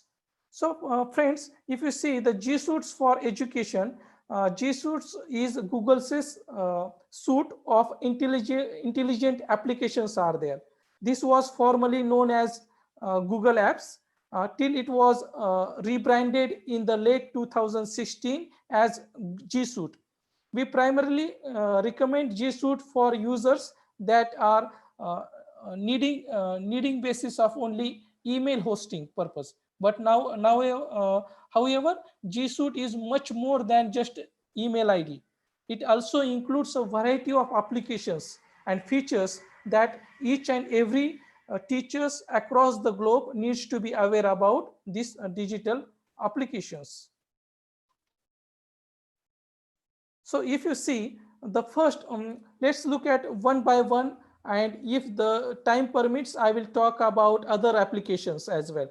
So first one is in G Suite, one of the important application is Gmail. That is not a big deal. It's not a rocket science. It's not surprise as Gmail has been around since 2004, and now cross over 1.5 billion across the world. One of the best things about G Suite Gmail account is you basically get an enhanced ad-free version of the online email users. You are probably already, most of you are aware about it. With this G Suite email ID, you can have access over number of other applications. Another important Google application is Google Calendar. One of the great things about using Google Calendar in G Suite is that it has the ability to create multiple calendars that are accessible to everyone in your institute or university. For example, if this university, if you want to have a group of calendars for events like webinars, team holidays, and regular meetings, having all your employees attached to the same organization makes tasks like these even easier when compared to the free versions. So I recommend everyone should have this G Suite account for their better understanding purpose. If you see Google Classroom, one of the best application Google produces is Google Classroom, and it is very useful in the present COVID-19 situation, and we are extensively following in India. So it is a product developed by Google, especially for educational institutions for managing a virtual classroom. It is a structured tool that assists the teachers in managing their coursework, establishing communication with the students. Using the Google Classroom, the teachers can easily share their course materials with the students. So, and it is freely available on mobile applications and desktops, laptops, ISO or Android devices. Excuse me, sir. 5 minutes more. Thank you. Okay, I will quickly go. Yeah, I will quickly go talk about the silent features of Classroom. If you see, facility for organization of course content, it's a free of cost and accessible anytime, anywhere. It supports assessment through assignments and quizzes, and students' progress can be tracked by various books, and there is a discussion forum is also there. We can schedule different meetings or classrooms, we can say, a simple setup, and you can easily access through this classroom.google.com. Next, if you see next important Google Form. Google Form, it is a free online tool that can be used to create surveys and quizzes.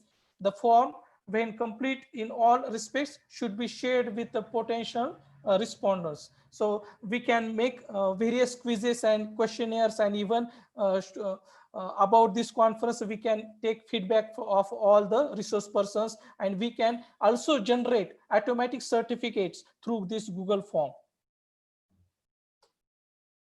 Google Sites, another very important product of Google, useful for creating web pages. It provides a simplistic interface to the users to create simple websites, and is extremely beneficial for non-technological. It's very easy to create your own website. So Google Doc is a potential collaborative online tool in which the users can make additional and improvements and deletion in the documents on a real-time basis. Such changes in the, and we can also translate so many things in the Google Docs, and you can follow this one. There is an option of a Google Slides. You can have slide presentation, Google Forms, drawings, share spreadsheets. You can do it with this Google Docs. Very important, Google Meet is a video, it is a video communication service developed by Google. Google Meet has the capacity, if you have the simple account, 100 participants can join in the meeting, and if you have the G Suite account, 250 participants can join the meeting. It's a safe and secure platform, device independent, and you can share your screen. There are every features which we have now paying for the Zoom application. It is freely available in Google Meet, and even Microsoft Team has this application. So you can record and broadcast on. Then we have the Auto Draw in Jamboard. It is also free software that it is for the drawing purpose. We can use it. Then we have the Peer Deck for Google Slides. It's a very useful PowerPoint presentation platform.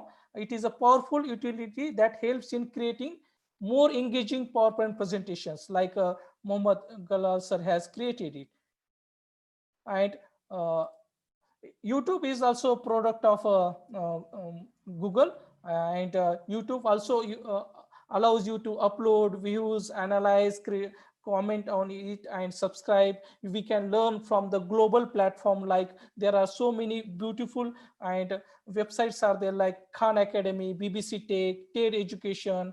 You can learn from the experts. And even during the lockdown, we have conducted Langlit, the one of my journalists. I am going to conclude my session, so within 1 minute. So during lockdown, we have conducted more than 75 lectures across the world, and we have uploaded all these videos on this YouTube. So all in all, what I want to say is that even though we need to have the capacity over digital skills, but we need to follow blended learning too. It's a combination of face-to-face learning as well as online learning. So there are certain challenges that we need to follow during this lockdown. And as rightly pointed out by one of the presenters, that technology will never replace great teachers, but technology in the hands of great teachers can be transformational. So it's our duty and aim, we need to develop the skills and confidence of educators in the appropriate effective use of digital skills. Thank you very much, organizers, for giving me an opportunity to share my views in front of such a learned audience. Thank you very much. You are welcome, Mr. Bote. Thank you so much for your great presentation. Now you are with me, Nurul Kansa, not with Ms. Trinadila again. And so the best that I can get from your presentation is that we need digital technology nowadays, right? We need to over online classes in the learning process, because there are a lot of digital tools already, such as Google Form, Google Meet, etc. So the teacher just needs to choose. Yes. Okay. Okay. There is a question from Mr. Amesh. Hello, Mr. Ramesh, do you with us? Hello, I'm here. Okay, Mr. Ramesh, please. Okay, thank you for giving me this platform. And my question is to Prasanta Mothe. Okay, I'm going to ask you. You have talked about, paradigm shift in educations after lockdown. So what type of paradigm shift, have you seen, like vertical or horizontal, or how many percent students and the teachers have included in paradigm shift? And there is, even though digital divide is also another challenging problem, is still going on, right? And Yes. still, out of 100, how many students are included in this shift? Have you addressed, have you seen this type of problems when you practice this type of paradigm shift in your teaching learning activities? If you clarify this one, I would be very happy. Thank you, sir. Thank you, sir. Thank you for your very interesting question.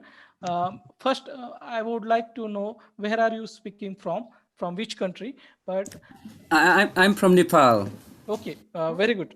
Sir, if you see Lakshman sir and even Lakshman sir, Homraj sir and Thapa sir, we all have collaborated with each other and delivered so many talks through this online teaching. As far as your question is concerned, uh, before this lockdown, we never use, particularly I'm talking about my institution or my college or my university, we never use any kind of digital technology as far as Google Meet and Microsoft Team or Zoom before lockdown. So I found complete transformation as during this lockdown.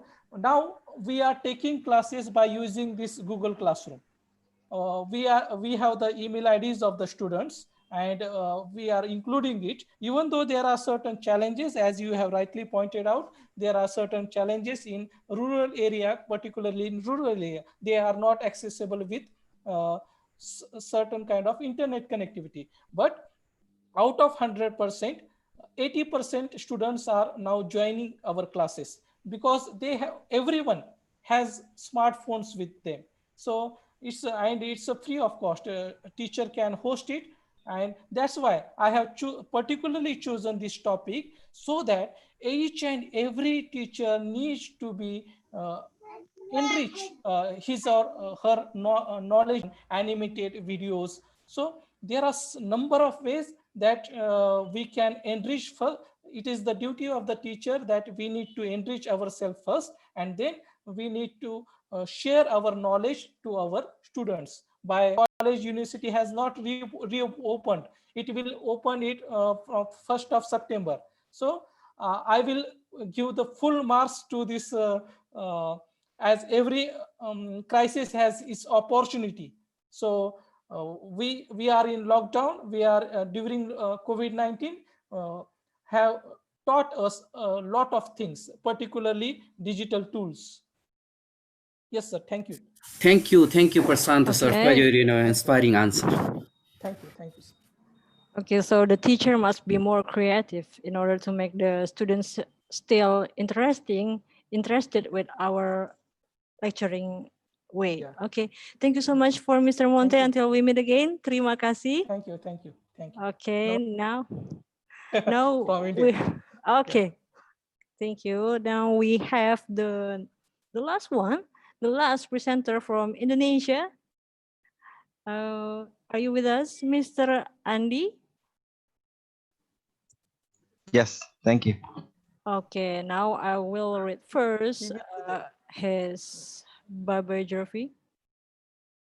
Dr. Andi Asrifan, SPD, MPD from University Muhammadiyah Sidanreng Rapang, Indonesia.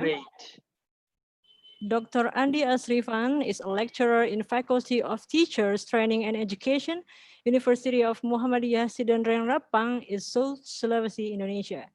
He is also a head of students and alumni affairs of Universitas Muhammadiyah Sidanreng Rapang.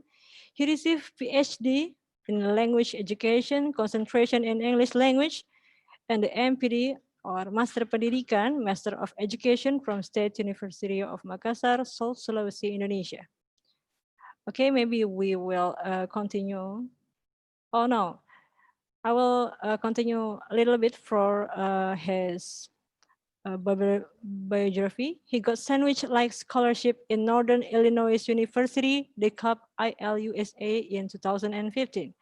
And he is the member of laureate Cambridge Online Language Learning Research Network in 2012 until 2016. He was a head of Educational Technology Department of STK IP Muhammadiyah Rapang.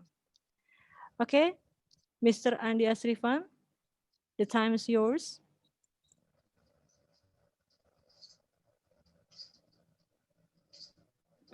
Thank you so much. Okay, I will show my slide.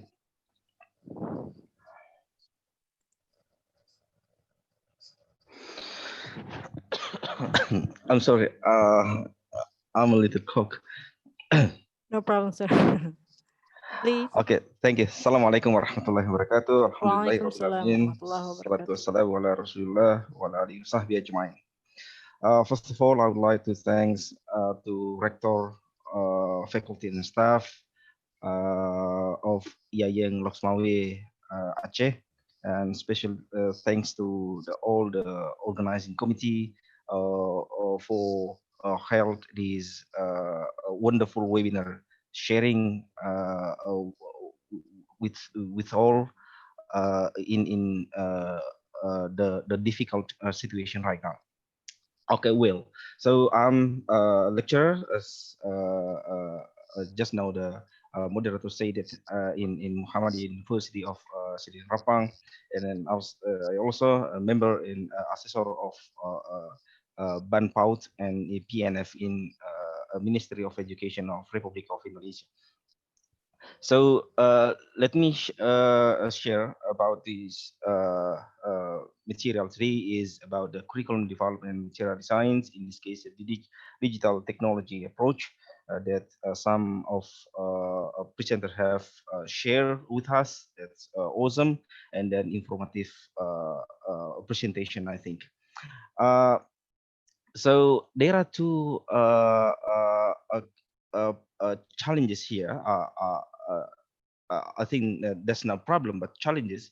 The first challenge is we are in a technology era, and then we are in the COVID area. So let me show you about the first challenges here in this video.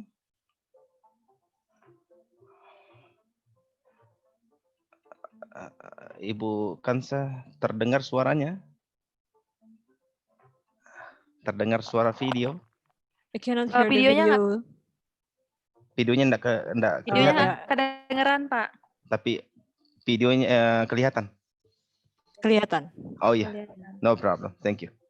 You're welcome. Okay, this is the challenges where we will live in the environment of robot, and then the next challenge of technology is about the sensor, where the Internet of Things is only going to expand from the cyber to work on the clothing we wear. 1 trillion different sensor could be, and then that's connected to the internet by 2022. The next challenge is technologies in the field of medical.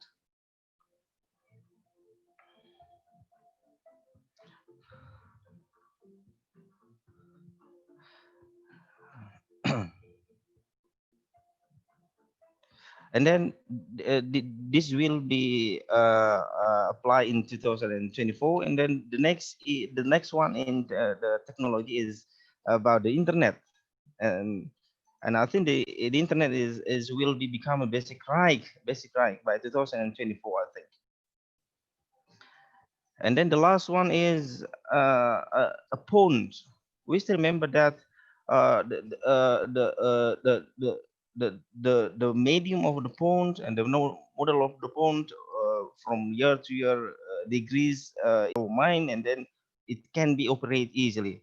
And then the last is about the car, and the car sharing economy is exploding across the world, and it's changing people's thoughts on the car ownership.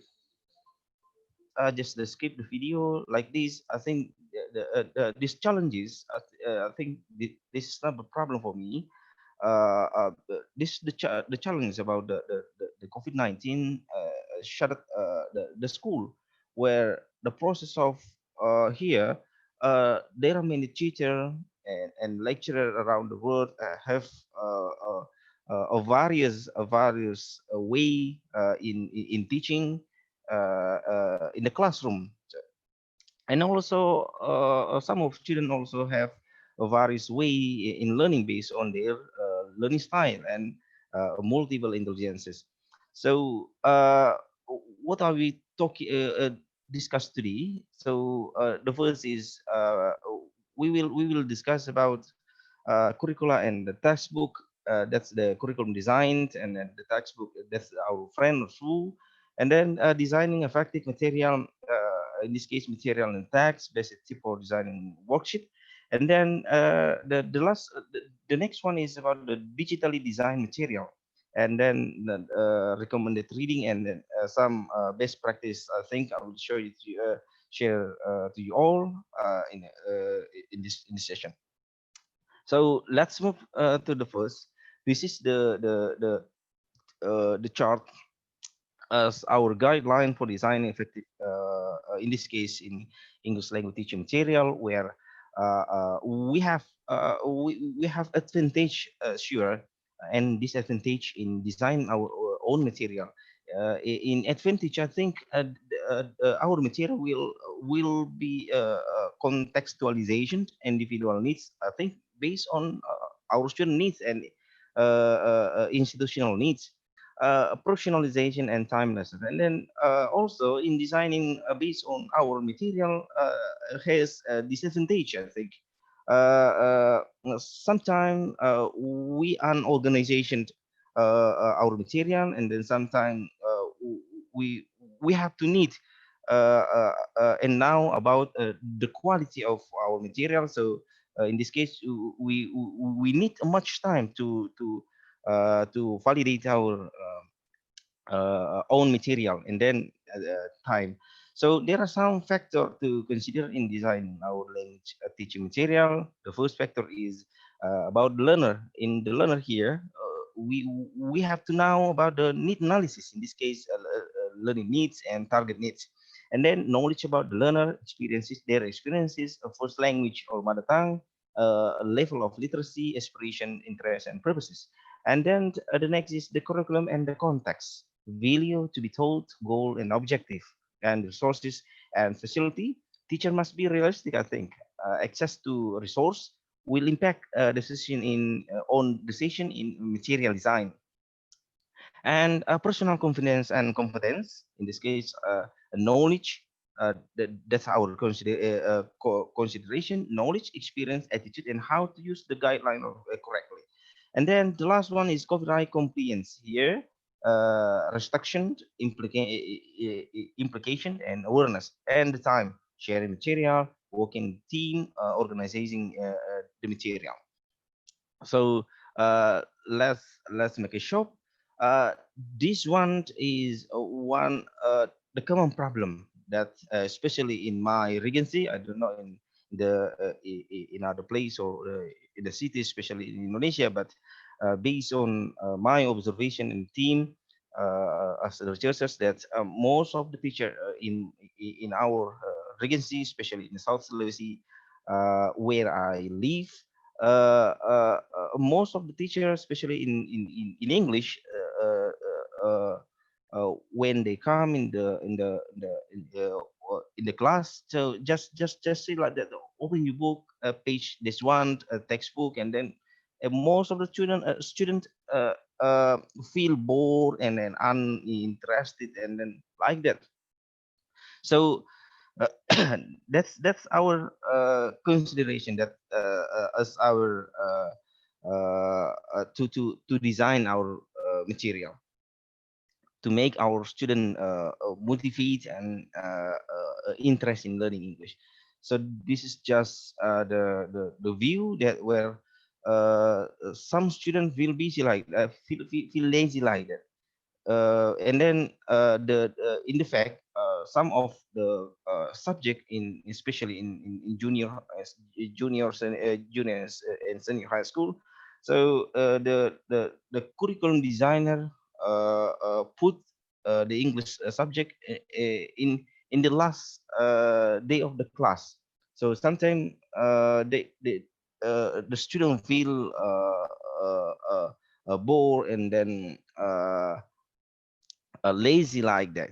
So the problem right now that we find here, because before we apply some technique, media strategy and approach, we have to consider three components here. The first, we have to consider also the teacher who want to deliver this media or a strategy or technique. And then we have consider about the student readiness. In this case, is it is they are they have a good device to connect or getting our material. And then we have considered about their environment here. Is it the has a good connection or stable connection or not? So, ladies and gentlemen, so the process of curriculum design, we start in the state or the government standard, because every country I think has the standard of curriculum, and then the school will be follow the objective of the standard curriculum from the government. And then after that, the school and the teacher should design the textbook based on the objective from the government standard, and then that's should be based on the student needs, in this case learning needs and their target needs. And then here's some systematic approach to design and maintaining language curriculum. So we firstly put the need analysis, and then we design the objective. After we design the objective, we have to test is it to evaluate and validate our material. And then after that, we apply again in teaching in the large area of our teaching. The curriculum designed, the input, process, and output. In input here, what content of syllabus that we want to share to our student, and then in which sequence of learnable unit, in this case the syllabus. And then the process of methodology, in this case how teaching is carried out, in this case the process, and then with which learning procedure, activity, and etc. Methodology. And then the output of learning here, what learner are able to do. This is the output. And then after a period of instruction, in this case, what's here, the learning outcomes. Okay, so the chart that I show here, this is the one of the component of the curriculum design in in the part of forward, central, and backward. In syllabus design, where we have language center content divided into its key elements, sequence from simple to complex and predetermined prior to a course. And the central design, we have some component there. And then also in methodology, role of teacher, and then role of learner. So the textbook, sometimes many educator or people believe that that's the friend or the fool, because some of people say that using textbook is good, and then some of them using textbook is not, it's not good, because that they can make our student more in learning, because the first consideration in designing this the course material here is based on the student needs. In this case, a student a learning style, and also multiple intelligences. So the first Excuse slide me. here, yes. Excuse me, Mr. Andy, 3 minutes left. Oh yeah, Thank thank you. you. Thank you. Yeah. So here the pros, the textbook is systematically standardization, quality, multimodality, efficiency, and support. And then the people that the field that the textbook is cons is in authentic language, distorted and stereotypical content, and neglect the student needs and interest, the skill of teacher, and we should spend much money. And then designing effective material. This is the pros here: positive effect, authentic cultural information, exposure, and sport more creative. And then cons here: inferior quality, copyright, linguistic difficulty, lack of structure, limited time, and financial burden. And then just skip this one. Uh, uh, okay, the last one is digitally design our material. So why we have to digitalize our material? The first is digital technology is efficiency, appeal, creativity, adaptation, mediation, and sharing, and cooperation. This is some digital design material that can help us to enrich our classroom, to make our student interest and motivate in learning, especially in learning in learning language. We have to feel free to access in our internet in poplet.com, and then the poplet.com can help us to design like this, and then we can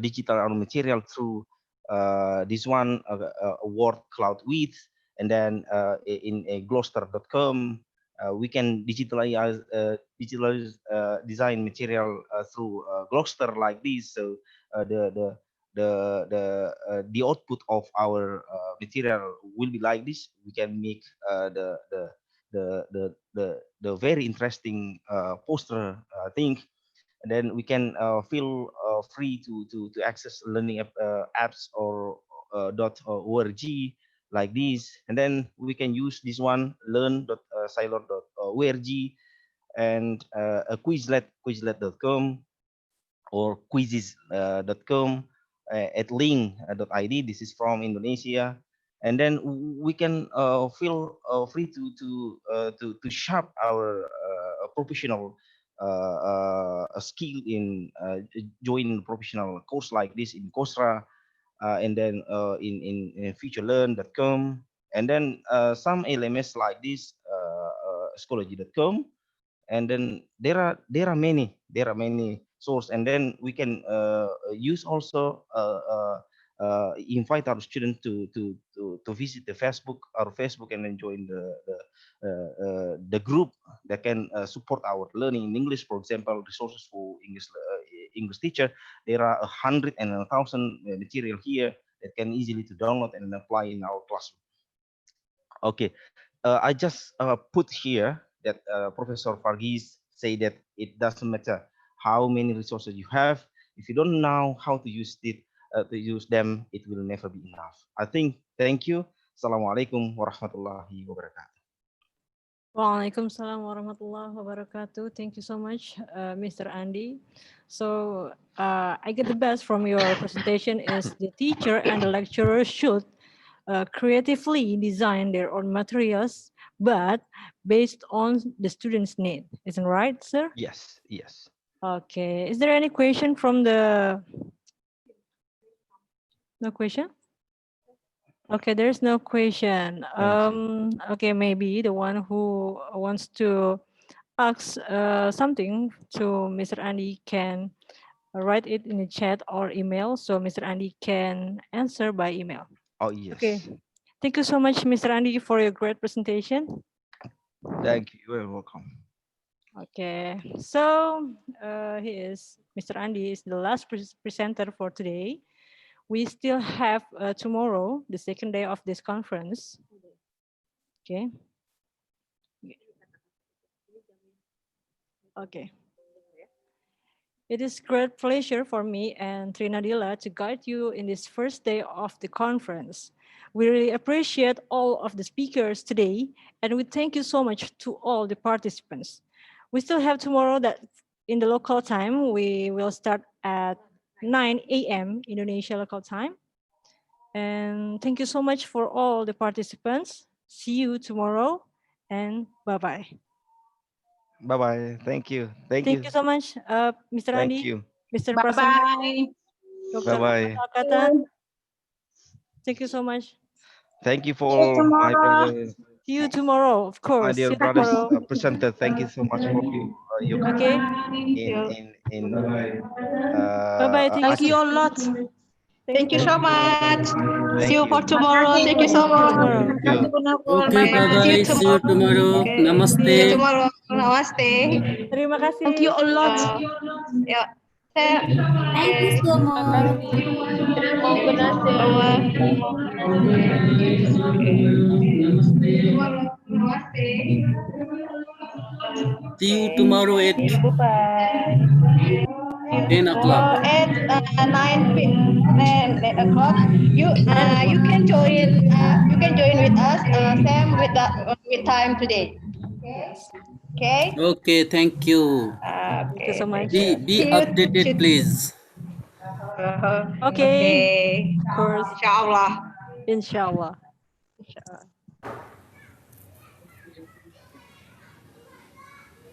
Maybe